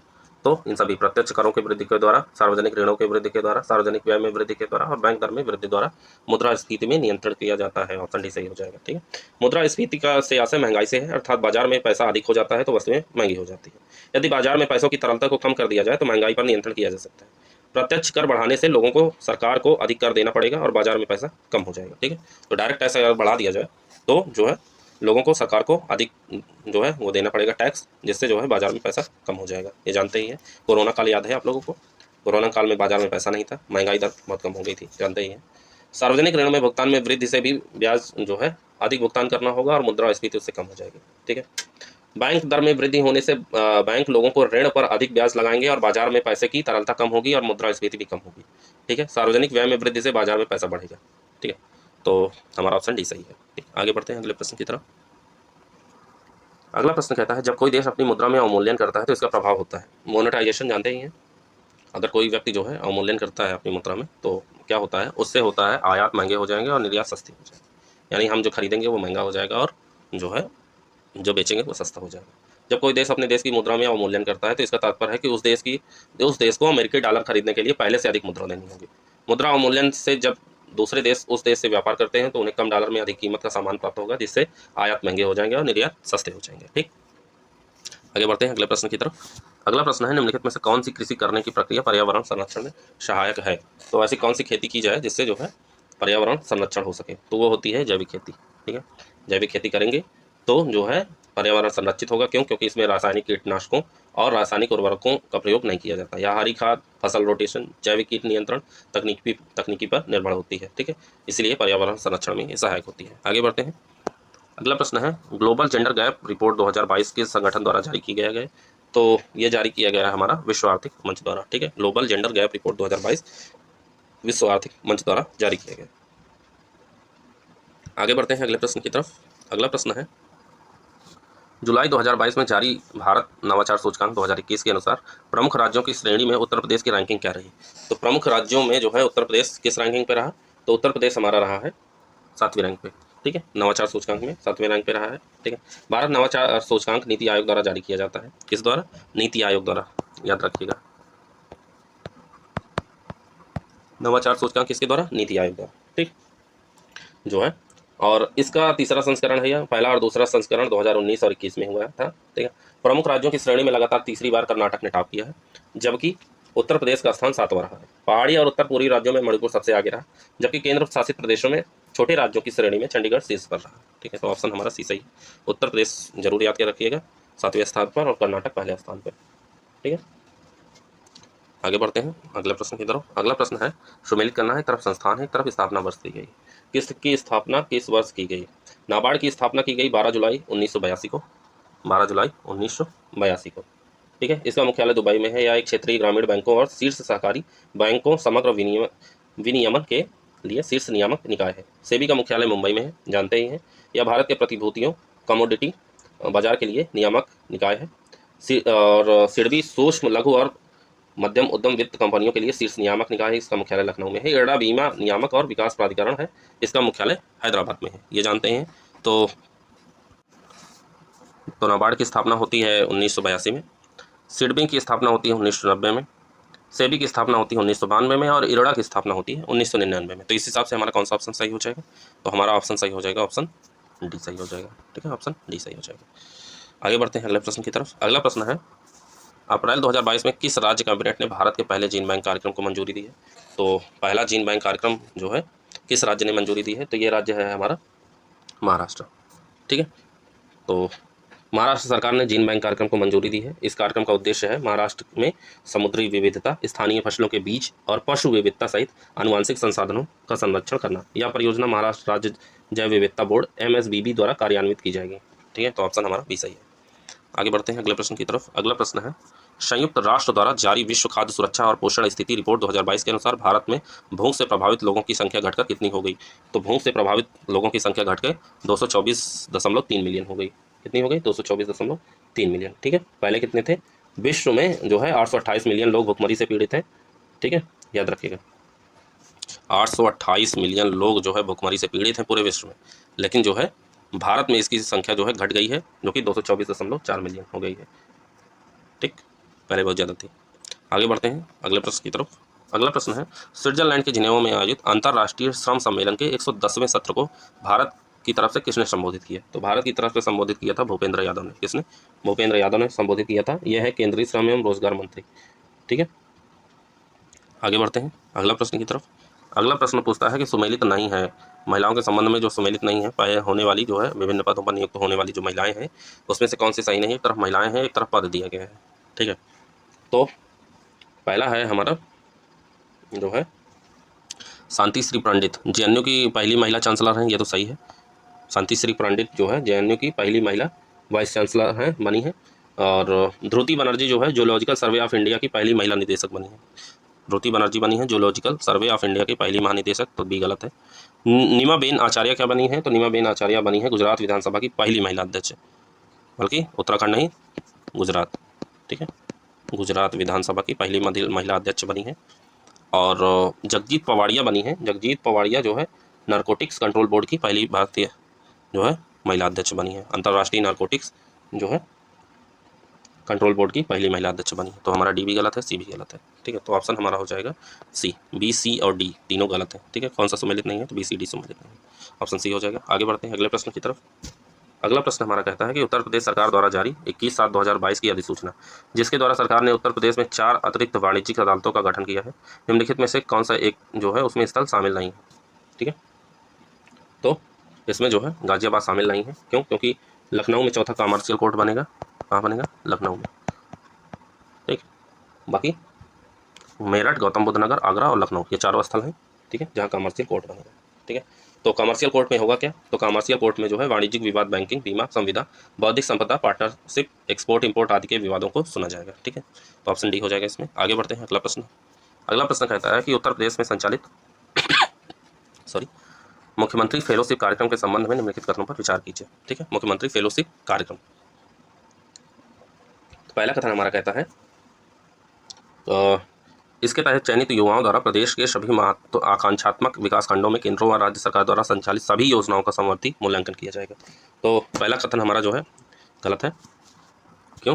क्योंकि यह योजना राज्य के 100 आकांक्षी विकास खंडों में लागू होगी, ना कि सभी। ठीक है, तो किस में लागू होगी? 100 विकास खंडों में। ठीक है, ये याद रखिएगा, 100 विकास खंडों में जो है ये योजना लागू होगी, सभी में नहीं। जो ये लिखा है ना सभी आकांक्षात्मक विकास खंडों में, ये नहीं बल्कि 100। ठीक है, याद रखिएगा। दूसरा है मुख्यमंत्री की सीधी निगरानी वाले इस कार्यक्रम में नियुक्त होने वाले युवा रिसर्चर्स को पारिश्रमिक रूप से 30,000 रुपये प्रतिमाह की दर से भुगतान किया जाएगा। सही है। फिर इसका उद्देश्य युवाओं को सरकार की नीति निर्माण के प्रबंधन, परियोजना निष्पादन और निगरानी कार्यों से जोड़ना है। यह भी सही है। योजना के लिए आवेदनकर्ता की आयु 40 साल या उससे कम होनी चाहिए। यह भी सही है। ठीक है, तो हमारा कौन सा ऑप्शन सही हो जाएगा? हमारा ऑप्शन डी सही हो जाएगा। ठीक है, आगे बढ़ते हैं। अगला प्रश्न है उत्तर प्रदेश प्रदूषण नियंत्रण बोर्ड द्वारा जुलाई 2022 में जारी रिपोर्ट के अनुसार राज्य में सबसे प्रदूषित नदी है। तो ये तो जानते ही हैं, कई बार पूछा गया है। तो राज्य में सबसे प्रदूषित नदी काली नदी है वर्तमान में। ठीक है, जांच में नदियों में न सिर्फ घुलनशील ऑक्सीजन की मात्रा में कमी मिली, जबकि बायोडीजल ऑक्सीजन मानक से ज़्यादा दर्ज हुई। ठीक है, बायो डिजॉल्व जो ऑक्सीजन होती है वो मानक से ज़्यादा दर्ज की गई। कोलीफॉर्म और सीवेज से पानी में पहुंचने वाला फीकल कोलीफॉर्म बैक्टीरिया ज़्यादा मिला। ठीक है, तो ऑप्शन हमारा सी सही हो जाए। काली नदी जो है सबसे प्रदूषित है इस समय उत्तर प्रदेश में, याद रखिएगा, पूछा जा सकता है।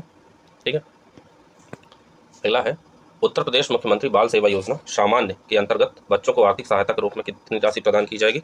तो बच्चों को कितनी राशि प्रदान की जाएगी? तो ये राशि प्रदान की जाएगी 2500 रुपये। कितना? 2500 रुपये। ठीक है, अगस्त 2021 में ये स्वीकृत की गई उत्तर प्रदेश मुख्यमंत्री बाल सेवा योजना। इसके अंतर्गत कोरोना महामारी से इतर किसी भी अन्य कारण से अनाथ हुए बच्चों को आर्थिक सहायता के रूप में 2500 रुपये प्रतिमाह दिए जाएंगे। इसके तहत एक परिवार के पात्र अधिकतम 2 बच्चों को ही लाभ मिलेगा। कि ये भी याद रखिएगा कि इससे पूर्व राज्य सरकार ने उत्तर प्रदेश मुख्यमंत्री बाल सेवा योजना के तहत कोरोना संक्रमण से अनाथ बच्चों के लिए प्रतिमाह 4,000 रुपये देने की भी व्यवस्था की थी। ठीक है, आगे बढ़ते हैं अगले प्रश्न की तरफ। अगला प्रश्न है उत्तर प्रदेश सरकार द्वारा मिशन शक्ति कार्यक्रम की शुरुआत कब की गई थी? तो मिशन शक्ति कार्यक्रम की शुरुआत की गई थी अक्टूबर 2020 में। ठीक है, मिशन शक्ति है क्या? तो मिशन शक्ति कार्यक्रम जो है इसका उद्देश्य महिलाओं और लड़कियों को जागरूक करना है, उन्हें स्वावलंबी बनाना है। इसके अलावा महिलाओं के प्रति हिंसा करने वाले लोगों की पहचान उजागर करना, महिलाओं को राज्यों में सुरक्षित महसूस कराना।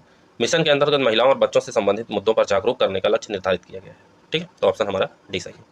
आगे बढ़ते हैं। अगला प्रश्न है उत्तर प्रदेश जनसंख्या नीति 2021 से 30 के अंतर्गत राज्य सरकार ने वर्ष 2030 तक जीवन प्रत्याशा का लक्ष्य कितना रखा है? तो जीवन प्रत्याशा का लक्ष्य इन्होंने रखा है 69 ईयर, मतलब 69 साल।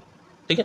जुलाई 2021 में जारी उत्तर प्रदेश जनसंख्या नीति में जीवन प्रत्याशा को मौजूदा 64.3 से बढ़ाकर 2026 में 66 वर्ष करना और 2030 में 69 वर्ष करना इनका लक्ष्य है। ठीक है, तो ऑप्शन हमारा डी सही है। आगे बढ़ते हैं अगले प्रश्न की तरफ। अगला प्रश्न हमारा है, भारत सरकार के केंद्रीय मत्स्य पालन, पशुपालन और डेयरी मंत्री पुरुषोत्तम रूपाला ने उत्तर प्रदेश राज्य में कहाँ से रिवर रैंचिंग यानी नदी पशुपालन कार्यक्रम का शुभारंभ किया है? तो इसका शुभारंभ किया गया है ब्रजघाट गढ़मुक्तेश्वर से। कहाँ से? ब्रजघाट गढ़मुक्तेश्वर से इसका शुभारंभ किया गया है। नदी पालन कार्यक्रम को प्रधानमंत्री मत्स्य संपदा योजना यानी PMMSY के तहत विशेष गतिविधि के रूप में शुरू किया गया है, ताकि भूमि और पानी का उत्पादक रूप से विस्तार, गहन विविधीकरण और उपयोग करके मछली उत्पादन और उत्पादकता को बढ़ाया जा सके। ठीक है, तो ऑप्शन ए सही है। आगे बढ़ते हैं। अगला प्रश्न है, उज्बेकिस्तान में संपन्न शंघाई सहयोग संगठन, ठीक है, शंघाई कोऑपरेशन ऑर्गेनाइजेशन शिखर सम्मेलन 2022 में भारत के किस शहर को SCO की ओर से वर्ष 2022-23 के लिए पहली सांस्कृतिक और पर्यटन राजधानी घोषित किया गया है? तो ये घोषित किया गया है चेन्नई को। किसे? चेन्नई को। उज्बेकिस्तान के समरकंद शहर में SCO शिखर सम्मेलन में उत्तर प्रदेश के वाराणसी शहर को शुक्रवार को शंघाई सहयोग संगठन SCO की पहली सांस्कृतिक एवं पर्यटन राजधानी घोषित किया गया। सॉरी, वाराणसी नहीं, चेन्नई नहीं, वाराणसी, सॉरी वाराणसी। ठीक है, वाराणसी को घोषित किया गया। ठीक, SCO के नेताओं ने वाराणसी को वर्ष 2022-23 के लिए समूह की पर्यटन और सांस्कृतिक राजधानी के रूप में समर्थन दिया। इस शिखर सम्मेलन में भारतीय प्रतिनिधि मंडल का नेतृत्व प्रधानमंत्री नरेंद्र मोदी ने किया। शिखर सम्मेलन में ईरान को SCO की स्थायी सदस्यता देने का भी फैसला किया है। भारत वर्ष 2023 के लिए SCO की अध्यक्षता संभालेगा। SCO के वर्तमान सदस्य कजाकिस्तान, चीन, किर्गिस्तान, रूस, ताजिकिस्तान, उज्बेकिस्तान और भारत पाकिस्तान है। ठीक है, तो ऑप्शन हमारा सी सही हो जाएगा। आगे बढ़ते हैं। अगला है, केंद्रीय संस्कृति मंत्रालय ने हाल ही में उत्तर प्रदेश के किस शहर में भारतीय विरासत संस्थान स्थापित करने का निर्णय लिया है? तो यह निर्णय लिया गया है नोएडा में। ठीक है, नोएडा में। जुलाई 2022 में केंद्रीय संस्कृति मंत्रालय ने संसद में यह लिखित जानकारी दी कि सरकार ने भारतीय विरासत और उससे संबंधित क्षेत्रों में उच्चतर शिक्षा और शोध के उद्देश्य से उत्तर प्रदेश के नोएडा में मानित विश्वविद्यालय के रूप में भारतीय विरासत संस्थान यानी IIH स्थापित करने का निर्णय लिया गया है। ठीक है, तो ऑप्शन सी सही हो जाएगा। आगे बढ़ते हैं। अगला प्रश्न है हमारा, रिजर्व बैंक ऑफ इंडिया द्वारा 30 सितंबर को जारी मौद्रिक नीति समीक्षा में रेपो रेट में 50 बेसिस पॉइंट बढ़ाया, जिसके बाद यह 3 साल के उच्च स्तर पर पहुंचकर कितना हो गया? तो यह उच्च स्तर पर पहुंच के हो गया है 5.9%। कितना? 5.9% हो गया है। RBI गवर्नर शक्तिकांत दास ने 30 सितंबर 2022 को घोषणा की कि केंद्रीय बैंक की मौद्रिक नीति समिति MPC ने रेपो रेट को 50 आधार अंक यानी BPS बढ़ाकर 3 साल के उच्च स्तर पर 5.9% कर दिया है। RBI द्वारा इस साल ब्याज दरों में की गई यह चौथी वृद्धि है। इससे पहले अगस्त 2022 में रेपो रेट में 50 आधार अंकों की बढ़ोतरी की गई थी और ब्याज दरों को 4.90% से बढ़ाकर 5.40% कर दिया गया। मई 2022 से अब तक रेपो रेट में 1.90% की बढ़ोतरी की जा चुकी है। ठीक है, इसके लिए संसद में बवाल भी हुआ था, आप जानते ही होंगे, देखेंगे, वो तो राजनीतिक मैटर है, बस हमको याद रखना है कि कितना हो गया है, जो है 5.9% हो गया है। अगला प्रश्न है, खाद्य श्रृंखला के संबंध में निम्नलिखित कथनों में कौन सा सही है? तो खाद्य श्रृंखला, ये तो बहुत आसान प्रश्न है। ये हमेशा हम जब पर्यावरण शुरू करते हैं तो सबसे पहला चैप्टर यही पढ़ते हैं। तो उसमें घास जो है, घास को टिड्डा खाता है, टिड्डा को चूहा खाता है, चूहे को सांप खाता है, सांप को बाज खाता है। ऑप्शन ए सही है। ठीक है, और बाकी सारे ऑप्शन बन ही नहीं रहे हैं, देख ही रहे हैं।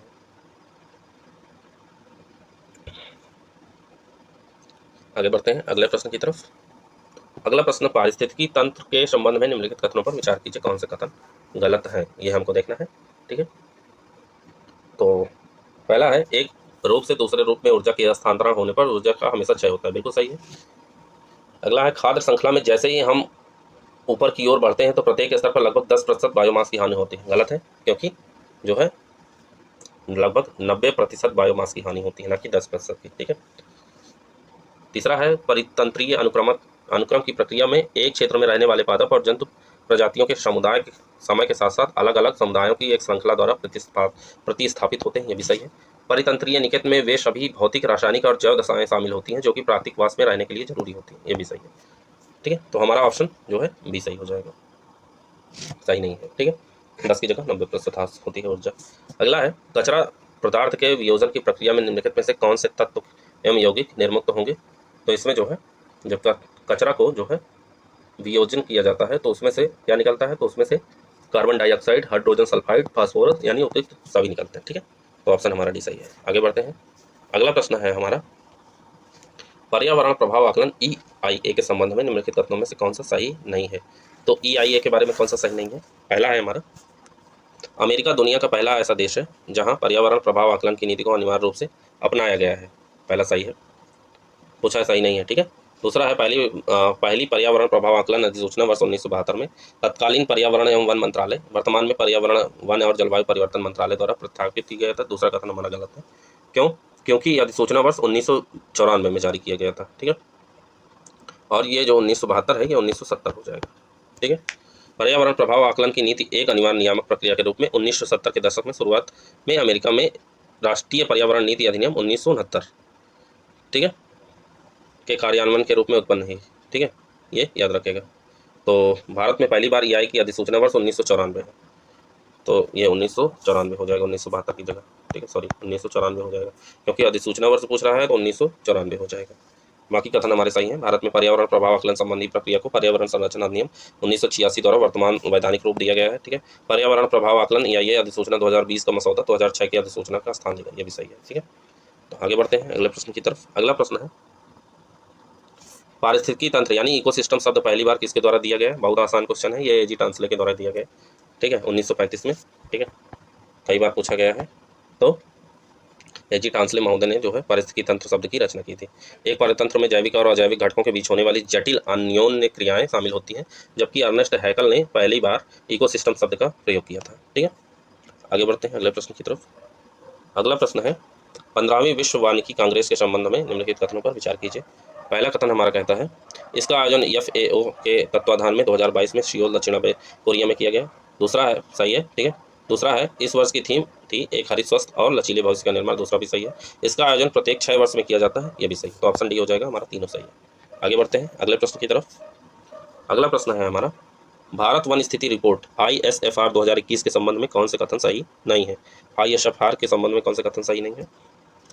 तो पहला कथन हमारा कहता है रिपोर्ट के अनुसार जो है अरुणाचल प्रदेश के पक्के टाइगर रिजर्व में सबसे अधिक लगभग 97% वनावरण है, सही है। वर्ष 2019 के आकलन की तुलना में देश के कुल वन और वृक्षों से भरे क्षेत्रों में 2261 वर्ग किलोमीटर की बढ़ोतरी दर्ज की गई है, ये भी सही है। मैंग्रोव क्षेत्र में वृद्धि दिखाने वाले शीर्ष 3 राज्य ओडिशा, महाराष्ट्र और कर्नाटक हैं, ये भी सही है।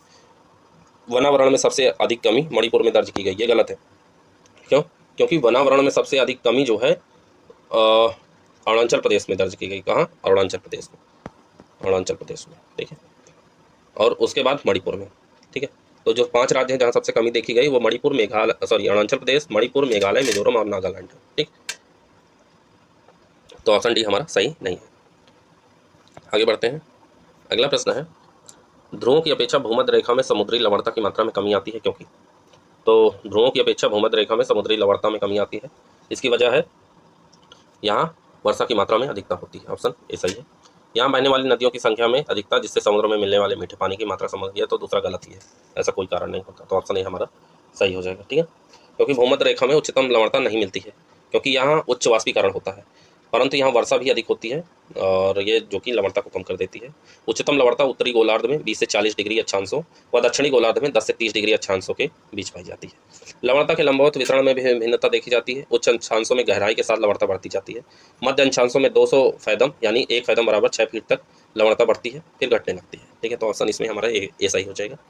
आगे बढ़ते हैं अगला प्रश्न है निम्नलिखित में से कौन सा ब्लॉक पर्वत का उदाहरण नहीं है? ब्लॉक पर्वत के बारे में आप पढ़े होंगे, तो इसमें ब्लॉक पर्वत का उदाहरण नहीं है एनाकोंडा रेंज USA, ये ब्लॉक पर्वत नहीं है, ठीक है, ऑप्शन सी सही हो जाएगा। बाकी Sierra Nevada USA, Black Forest और साल्ट रेंज पाकिस्तान, ये तीनों ब्लॉक पर्वत होते हैं, ठीक है। ब्लॉक पर्वत जो है किसी पर्वत की बनावट संबंधी अनेक जटिलता, इसमें जो है अनेक जटिलताएं पाई जाती है, इस कारण इसे ब्लॉक पर्वत कहते हैं। इसमें क्या होता है कि इसके निर्माण जो है तनाव और खिंचाव की शक्तियों द्वारा होता है। इसमें भ्रंश या दरारें बनती हैं जिससे धरातल का कुछ भाग धंस जाता है तथा कुछ भाग ऊपर उठ जाता है। दरारों के समीप के ऊंचे भाग को जो उठा हुआ भाग होता है उसको ब्लॉक कहते हैं, ठीक है, ब्लॉक पर्वत कहते हैं। कैलिफोर्निया का सियरा नेवादा विश्व का सबसे बड़ा विस्तृत ब्लॉक पर्वत है, ठीक है, जो कि USA में है, ठीक है। तो ऑप्शन हमारा सी सही हो जाएगा। अगला प्रश्न है बोथनिया की खाड़ी किन देशों के मध्य स्थित है? तो बोथनिया की जो खाड़ी है वो स्वीडन और फिनलैंड के बीच स्थित है, ऑप्शन ए सही है। स्वीडन और फिनलैंड के मध्य बोथनिया की खाड़ी स्थित है। स्वीडन, डेनमार्क, नॉर्वे और फिनलैंड को स्कैंडिनेवियन कंट्री भी कहा जाता है, ठीक है, ये याद रखेगा। आगे बढ़ते हैं अगले प्रश्न की तरफ। अगला प्रश्न है विक्टोरिया झील किन देशों की सीमा बनाती है? तो विक्टोरिया झील सीमा बनाती है हमारा युगांडा, तंजानिया और जो है केन्या। युगांडा, तंजानिया और केन्या जो है ये विक्टोरिया झील सीमा बनाती है। ये अफ्रीका महाद्वीप में अवस्थित है, जानते ही हैं ऑप्शन, इसमें हमारा सही हो जाएगा ऑप्शन बी। ठीक है, नील नदी का उद्गम स्थल भी लेक विक्टोरिया है। लेक विक्टोरिया को मीठे पानी की झील कहा जाता है। ठीक, तो ऑप्शन बी सही है। आगे बढ़ते हैं अगले प्रश्न की तरफ। अगला प्रश्न है सागरीय धाराओं की उत्पत्ति के कारकों पर विचार कीजिए। सागरीय धाराएं जो उत्पन्न होती हैं उस पर जो है विचार करना है। सागरीय धाराएं किस वजह से उत्पन्न होती हैं? तो सागरीय धाराएं उत्पन्न होती है पृथ्वी के परिभ्रमण के कारण, जानते ही हैं। ठीक है, वायुमंडलीय दबाव के कारण, वाष्पीकरण के कारण, सूर्यताप और महासागरीय, यानी सारी जो है हमारे सही है ऑप्शन। तो ऑप्शन हमारा हो जाएगा ऑप्शन डी। ठीक है, ऑप्शन डी हो जाएगा। आगे बढ़ते हैं। अगला प्रश्न है जब दिन और रात की अवधि बराबर होती है तो सूर्य सीधा चमकता है। देखिए प्रश्न कई बार पूछा गया है, इंपॉर्टेंट है। तो जब दिन और रात की अवधि बराबर होती है तो सूर्य जो है भूमध्य रेखा पर स्थित होता है, सीधा चमकता है। ठीक है, जब सीधा चमकता है ऐसा वर्ष में 2 बार होता है। ठीक है, 21 मार्च और 23 सितंबर को। ठीक, याद रखिएगा। आगे बढ़ते हैं। अगला प्रश्न है सुमेलित करना है स्थानीय पवनों के नाम और स्थान के साथ। तो स्थानीय पवनों का जो नाम है और उसमें सुमेलित करना है। तो जो है देखिए वाइज चलती है हमारी फ्रांस में, वाइज कहाँ, फ्रांस में। उसके बाद लेवांटर चलती है स्पेन में। उसके बाद जो है टेम्पोरल चलती है अमेरिका में। कहाँ चलती है? अमेरिका में। और सिमोम चलती है ईरान में। तो ऑप्शन हमारा बी सही हो जाएगा। ठीक है, वाइज फ्रांस में बहने वाली अत्यंत ठंडी वस्तु पवन है। लेवांटर दक्षिणी स्पेन में प्रभावी रहने वाली ठंडी पवने हैं। ठीक है, पूर्वी ठंडी पवने हैं। या मध्य अमेरिका में चलने वाली मानसूनी हवा है। शिमोम ईरान व इराक में चलने वाली गर्म शुष्क हवा है। ठीक है, तो ऑप्शन हमारा बी सही हो जाएगा। आगे बढ़ते हैं अगले प्रश्न की तरफ। अगला प्रश्न है निम्नलिखित में से स्थल रुद्ध दोष है। तो स्थल रुद्ध यानी लैंड लॉक्ड कंट्री कौन सा है, पूछ रहा है। तो इसमें से जो है लैंड लॉक्ड कंट्री हमारा जो है कौन सा है? अगर आप पढ़े होंगे तो लैंड लॉक्ड हमारी कंट्री है इसमें से वो बुर्किना फासो। कौन सी? बुर्किना फासो पश्चिमी अफ्रीका में एक स्थल रुद्ध देश है। बाकी सभी देश की तटरेखा समुद्र से मिलती है। जनवरी 2022 में बुर्किना फासो में सैनिकों ने तख्ता पलट कर दिया और राष्ट्रपति रोच कोबेरो को सत्ता से हटा दिया गया। तो ऑप्शन हमारा बी सही है। ठीक है, इसी तरह के प्रश्न पूछे जाएंगे। किसी कंट्री में कुछ हुआ होगा और उससे संबंधित प्रश्न पूछ लेगा। डायरेक्ट प्रश्न नहीं पूछेगा, इनडायरेक्ट प्रश्न पूछेगा। ठीक, आगे बढ़ते हैं। अगला प्रश्न है निम्नलिखित को सम्मिलित कीजिए। ठीक है, एक तरफ जनजाति दिया गया है, एक तरफ देश दिया गया है। सही मिलान वाले कथन कारण वाले प्रश्नों को बहुत ध्यान से देख के जाइए। इतने सारे पूछे जाते हैं, कम से कम 30 प्रश्न तो होते ही होते हैं। सही मिलान और कथन कारण दोनों को मिला लिया जाए तो कम से कम 30 प्रश्न आते हैं। ठीक है, और जो कि निर्णायक हो जाते हैं किसी भी एग्जाम को पास करने में। ठीक, तो जनजाति और देश दिया गया है। तो एक तरफ जनजाति है, एक तरफ देश है और मिलान करना है। तो माया जनजाति जो है वो कहाँ पाई जाती है? तो माया जनजाति पाई जाती है ग्वाटेमाला में। हाँ, ग्वाटेमाला में। ये मैक्सिको, ग्वाटेमाला, होंडुरास में निवास करती है। यूपिक जो है पश्चिमी अलास्का और पूर्वी रूस में निवास करती है। ठीक है, तो यूपिक जो होती है वो पश्चिमी अलास्का में निवास करती है और कहाँ निवास करती है? पूर्वी रूस में। बोगर जो है दक्षिणी अफ्रीका में जो है निवास करती है और चुकची जो है साइबेरिया में निवास करती है। चुकची कहाँ निवास करती है? साइबेरिया व उत्तरी अमेरिका में निवास करते हैं। ये लोग जो है पाल्को एशियाई भाषा में बोलते हैं। तो ऑप्शन हमारा जो है सही हो जाएगा डी। ठीक, आगे बढ़ते हैं अगले प्रश्न की तरफ। अगला प्रश्न है पृथ्वी की आयु निर्धारित करने में निम्न से किस विधि का प्रयोग किया जाता है? तो जो पृथ्वी की आयु निर्धारित की जाती है उसमें जो है जो विधि प्रयोग होती है उसे कहते हैं यूरेनियम डेटिंग पद्धति। ऑप्शन ए सही है। कार्बन डेटिंग पद्धति से जो है क्या होता है? तो कार्बन डेटिंग पद्धति से जो है जीवों की आयु निर्धारित की जाती है। किससे? जीवों की। जैसे पेड़ पौधे हैं, कोई जीव है।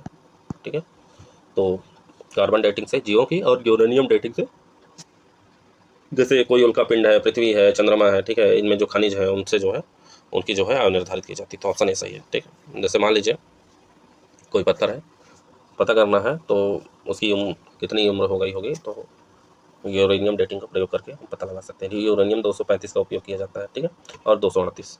अगला प्रश्न है उत्तर प्रदेश में निम्नलिखित में से कौन सा युग्म जो है लोकसभा में अनुसूचित जाति है तो सुरक्षित सीटों से संबंधित है? तो इसमें से जो हो जाएगा बुलंदशहर, हरदोई, कौशाम्बी, मछलीनगर और जालौन। ऑप्शन डी सही है। उत्तर प्रदेश के 80 निर्वाचन क्षेत्रों में से अनुसूचित जाति है तो सुरक्षित लोकसभा सीटों की संख्या कितनी है? 17 है। कितनी? 17 है, याद रखिएगा। 17 जो है लोकसभा सीटें हैं अनुसूचित जातियों के लिए, यानी शेड्यूल कास्ट के लिए। जिसमें से कौन कौन से 17 सीटें हैं ये जान लीजिए। वो है हरदोई, मिश्रिक, मोहनलालगंज, इटावा, जालौन, कौशाम्बी, बाराबंकी, बहराइच, बांसगांव, लालगंज, मछलीनगर और रॉबर्ट्सगंज। ठीक है, इतने हैं। तो ऑप्शन हमारा डी सही है।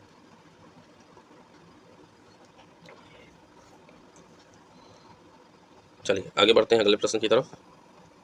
अगला प्रश्न है उत्तर प्रदेश में जनगणना 2011 के संबंध में निम्नलिखित कथनों में कौन सही नहीं है? ठीक है, तो जनगणना 2011 में पूछ रहा है कौन सा सही नहीं है। पहला है 2011 में उत्तर प्रदेश के जिलों में साक्षरता लिंगांतर यानी जेंडर गैप इन लिटरेसी की सर्वाधिक दर महाराजगंज में है और सबसे कम कानपुर में है। सही है, सही नहीं है पूछा है तो पहला सही है। दूसरा है महिला साक्षरता दर की दृष्टि से उत्तर प्रदेश देश के सभी राज्यों में नीचे से दूसरे स्थान पर है। गलत है। क्यों? क्योंकि जनगणना 2011 के अंतिम आंकड़ों के अनुसार उत्तर प्रदेश में महिला साक्षरता दर 57.2% है। इस संदर्भ में देश के सभी 28 राज्यों में उत्तर प्रदेश का स्थान 24वां है, ना कि नीचे से दूसरा। ठीक है। फिर सी है उत्तर प्रदेश में 0 से 6 आयु वर्ग का लिंगानुपात 916 है, जबकि 2001 में यह 902 था। ये सही है। वर्ष 2001 से 11 के दौरान उत्तर प्रदेश में न्यूनतम 10 की वृद्धि दर वाले शीर्ष 3 जिले कानपुर, नगर, हमीरपुर और बागपत हैं। ये भी सही है। ठीक है, आगे बढ़ते हैं। अगला प्रश्न है मंकी पॉक्स टेस्ट के संदर्भ में निम्नलिखित कथनों पर विचार कीजिए। तो मंकी पॉक्स जो टेस्ट होता है उसके बारे में कौन सा सही नहीं है पूछ रहा है। तो इसमें जो है हमारा जो है सभी कथन गलत है। ऑप्शन डी हो जाएगा। ए भी गलत है, बी भी गलत है, सी भी गलत है। सही क्या है? सही ये है कि मंकी पॉक्स टेस्ट जो है उसके किट को आंध्र प्रदेश के मेडटेक जोन में पेश किया गया। ठीक है। और स्वदेशी किट का निर्माण ट्रांस एशिया बायोमेडिकल की तरफ से विकसित किया गया। इसके अलावा किट को केंद्र सरकार के प्रधान वैज्ञानिक सलाहकार अजय कुमार सूद ने लॉन्च किया है। ठीक है, ये याद रखिएगा। आगे बढ़ते हैं। अगला प्रश्न है यूनानियों को निम्नलिखित में से किस बंदरगाह को बेरीगाजा कहा था? यूनानी जो थे वो ऐसा कौन सा बंदरगाह था जिसको बेरीगाजा कहा था? तो वो बंदरगाह था भड़ाउच का बंदरगाह। पश्चिमी तट पर बारबेरिकम, भड़ाउच, सोपारा, शुअर, शेमुल्ला यानी चौल तथा कल्याण प्रमुख बंदरगाह थे। बारबेरिकम और पटाला बंदरगाह सिंध में थे। भड़ाउच जो कि भृगु कच्छ सबसे प्रसिद्ध बंदरगाह था जिसे यूनानियों यानी पेरीप्लस ने बेरीगाजा कहा। भड़ाउच ही पश्चिम भारत की सर्वप्रमुख मंडी भी थी। टालमी ने इसे विशालतम पण्य नगर कहा था। ठीक है, तो ऑप्शन डी सही है। अगला प्रश्न है निम्नलिखित में से सबसे पहले विद्वान कौन थे जिन्होंने वेदों की व्याख्या के लिए आवश्यक नियमों का प्रतिपादन किया? तो ये थे हमारे जो है यास्क। यास्क जो है वेदोत्तर लौकिक संस्कृति गद्य का सर्वप्रथम उदाहरण यास्क का निरुक्त है। यास्क पाणिनि से भी प्राचीन थे। निघट्टू नामक ग्रंथ की व्याख्या करने के लिए 6ठी शताब्दी ईस्वी पूर्व में यास्क ने निरुक्त की रचना की। यास्क पहले विद्वान थे जिन्होंने वेदों की व्याख्या के लिए आवश्यक नियमों का प्रतिपादन किया था। ठीक है, तो ऑप्शन हमारा बी सही है। अगले प्रश्न की तरफ बढ़ते हैं। अगला प्रश्न है बौद्ध संघ की कार्यप्रणाली के संबंध में निम्नलिखित कथनों पर विचार कीजिए। ठीक है, पहला हमारा कथन कहता है कि संघ की कार्यप्रणाली एवं गणराज्यों की कार्यप्रणाली एक जैसी थी। नहीं, बिल्कुल गलत है। क्यों? क्योंकि संघ की कार्यप्रणाली जो है नहीं, पहला सही है। ठीक है, क्यों? क्योंकि संघ की कार्यप्रणाली और गणराज्यों की कार्यप्रणाली एक जैसी थी और जो है संघ का प्रमुख विनय घर कहलाता था। ठीक है। दूसरा कथन है हमारा संघ की सभा में प्रस्ताव को अनुवासन कहते थे। नहीं, संघ की सभा को नत्य वृत्ति कहा जाता था। क्या कहा जाता था? नत्य वृत्ति। ठीक है, नत्य वृत्ति कहा जाता था, अनुवासन नहीं कहते थे। और फिर आगे है अधिकरण किसी भी प्रस्ताव पर मतभेद को कहा जाता था। सही है, अधिकरण किसी भी प्रस्ताव पर मतभेद को कहा जाता था। अगला है इसकी बैठक में न्यूनतम उपस्थित कोरम 30 सदस्यों का होना जरूरी थे। नहीं, 30 सदस्य नहीं बल्कि न्यूनतम उपस्थिति कोरम 20 थी। कितनी? 20 थी। ठीक है, बौद्ध संघ की कार्यप्रणाली के संबंध में जो है ये कथन दिए गए हैं, तो हमारा ऑप्शन ए सही है। ठीक, अगले प्रश्न की तरफ बढ़ते हैं। अगला प्रश्न कहता है कि हड़प्पा के किस स्थल को निम्नलिखित में से व्यापार का चौराहा भी कहा जाता है? व्यापार का चौराहा। तो हड़प्पा का ऐसा कौन सा स्थल है जिसको जो है व्यापार का चौराहा कहा जाता था? तो उसको सुतकांगे डोर को कहा जाता था। किसको कहा जाता था? पाकिस्तान के दक्षिणी बलूचिस्तान के प्रमुख स्थल सुतकांगे डोर, शोलका कोह, बालाकोट, नोन तौरी एवं डाबरकोट है। सुतकांगे डोर दास नदी के तट पर स्थित है जिसे आरएल स्टाइन ने खोजा था। सुतकांगे डोर को हड़प्पा के व्यापार का चौराहा भी कहते हैं। यह सौंधा सभ्यता का सबसे पश्चिमी स्थल है जो कि प्राकृतिक चट्टान पर स्थित है। ठीक है, तो ऑप्शन बी हमारा सही है। आगे बढ़ते हैं। अगला प्रश्न है मध्य पाषाणकालीन चैल्सेडोनी यानी कैल्सेडोनी औजारों की प्राप्ति स्थल के संबंध में विचार कीजिए।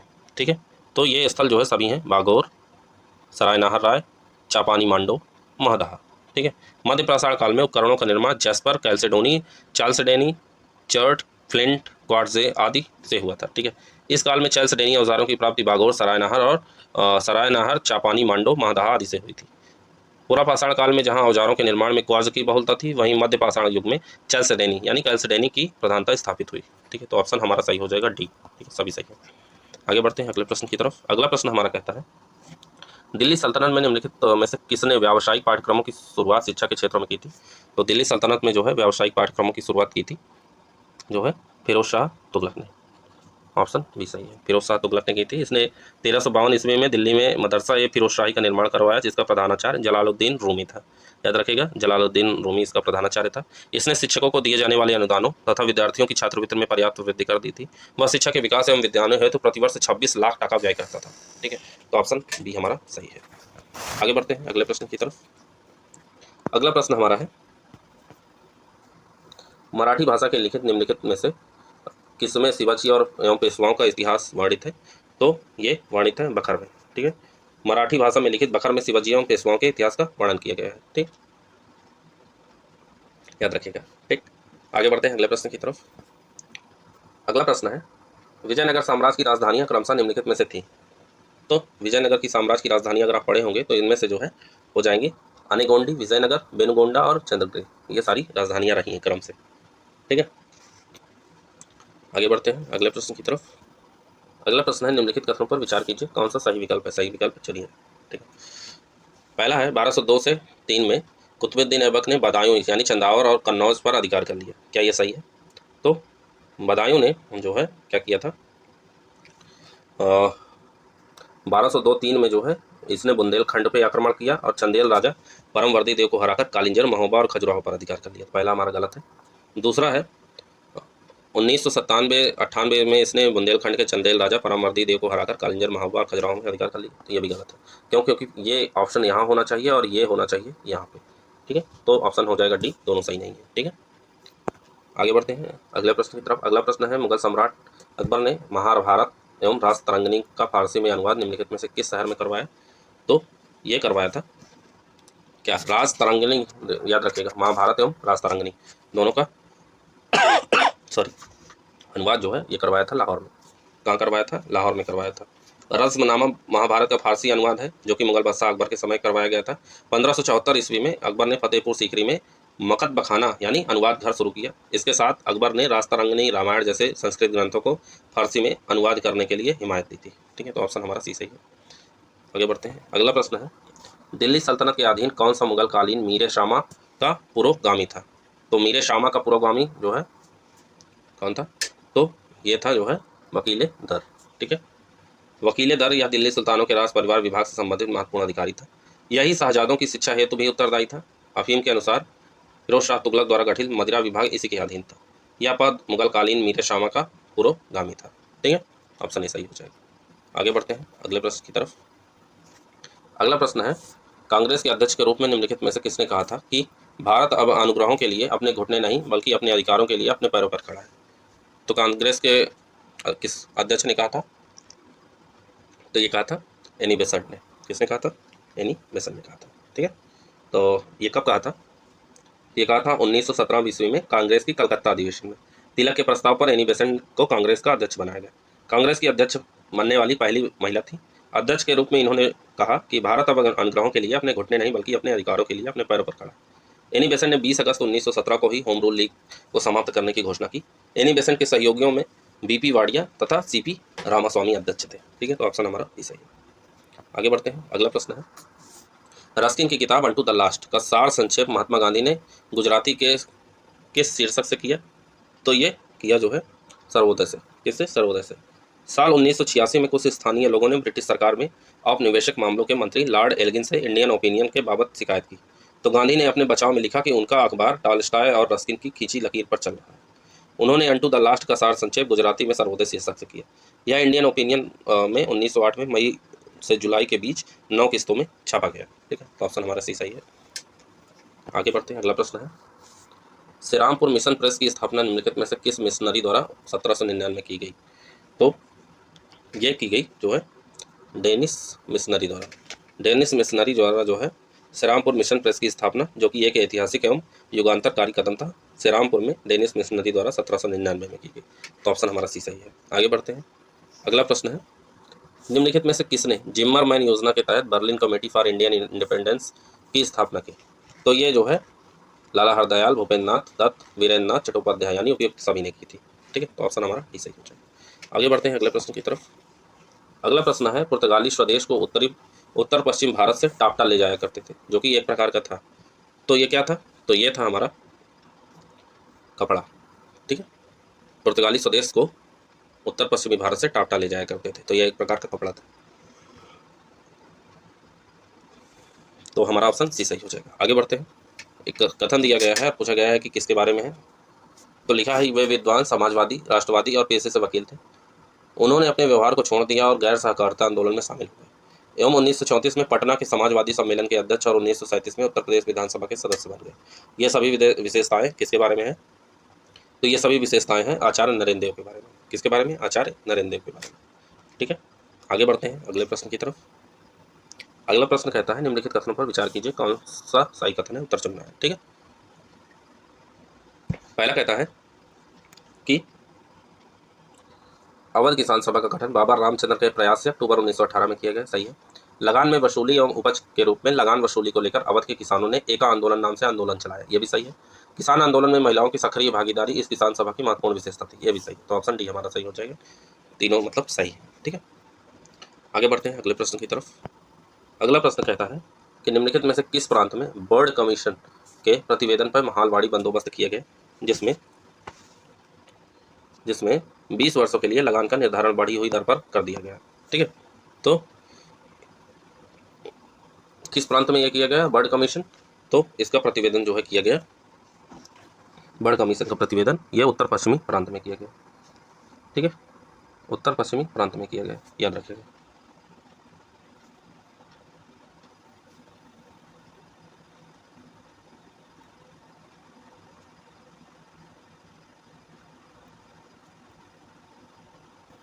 आगे बढ़ते हैं अगले प्रश्न की तरफ। अगला प्रश्न है निम्नलिखित में से किसने सिंध के प्रति आक्रामक नीति अपनाई? तो सिंध के प्रति किसने आक्रामक नीति अपनाई थी? तो सिंध के प्रति आक्रामक नीति अपनाई थी लॉर्ड ऑकलैंड ने 1838 में। जो गवर्नर जनरल लॉर्ड ऑकलैंड थे, ठीक है, उसने जो है सिंध के प्रति आक्रामक नीति अपनाई और रणजीत सिंह के आक्रमण का भय दिखाकर अंग्रेजों ने अप्रैल 1838 में अमीरों को एक संधि करने के लिए बाध्य किया, जिसके अनुसार एक अंग्रेज प्रतिनिधि हैदराबाद में रखा गया। लॉर्ड एलनबरो के शासनकाल में अगस्त 1843 में सिंध को अंग्रेजी राज्य में मिला दिया गया। ठीक है, तो ऑप्शन हमारा भी सही है। आगे बढ़ते हैं। अगला प्रश्न है निम्नलिखित में से किसने साम्राज्यवाद और सैन्यवाद को पूंजीवाद का जुड़वा बच्चा कहा? ठीक है, तो किसने कहा था? तो लाला लाजपत राय ने ये कहा था। ठीक है, तो ऑप्शन हमारा भी सही है। नेक्स्ट क्वेश्चन है हमारा, निम्नलिखित में से किस वायसराय द्वारा पश्चिमोत्तर सीमा प्रांत में अम्बाला अभियान चलाया गया? तो पश्चिमोत्तर सीमा प्रांत में अम्बाला अभियान चलाया गया किसके द्वारा? तो ये चलाया गया था लॉर्ड एल्गिन प्रथम द्वारा। किसके द्वारा? लॉर्ड एल्गिन प्रथम द्वारा सन 1862 ईस्वी में लॉर्ड कैनिंग के बाद भारत का वायसराय बनकर आए थे। उनकी सबसे महत्वपूर्ण सफलता थी बहावी आंदोलन का सफलतापूर्वक दमन करना।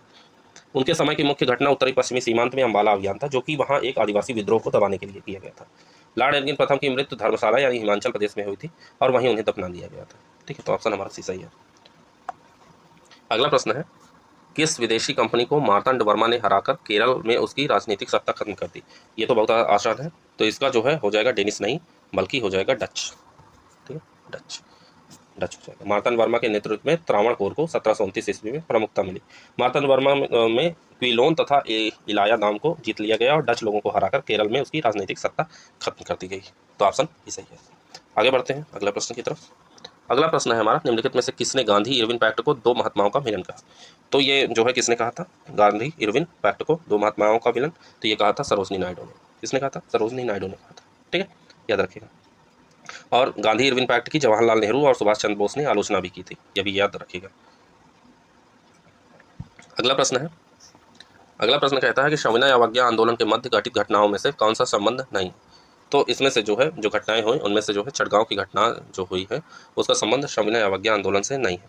चटगांव की घटनाओं में चटगांव शस्त्रागार पर कब्जा, अस्थायी स्वतंत्र सरकार का गठन जिसके राष्ट्रपति स्वयं सूर्यसेन थे। ठीक है, तो ये जो घटनाएं हुई हैं ये सविनय अवज्ञा आंदोलन के समय हुई हैं। सोलापुर की घटनाएं, पेशावर की घटनाएं और चिराला पिराला की घटनाएं। ठीक है, लेकिन चटगांव की घटनाएं उससे संबंधित नहीं है। तो ऑप्शन हमारा सी सही है। आगे बढ़ते हैं। अगला प्रश्न है All India State People's Conference के संबंध में निम्नलिखित कथनों पर विचार कीजिए। ठीक है, पहला कथन कहता है विभिन्न रजवाड़ों में राजनीतिक गतिविधियों के लिए दिसंबर 1927 में इसकी स्थापना की गई। सही है। इस संगठन का मुख्यालय दिल्ली में स्थापित किया गया, यह भी सही है। इसके पहले अधिवेशन में विभिन्न रियासतों के 700 प्रतिनिधियों ने भाग लिया, यह भी सही है।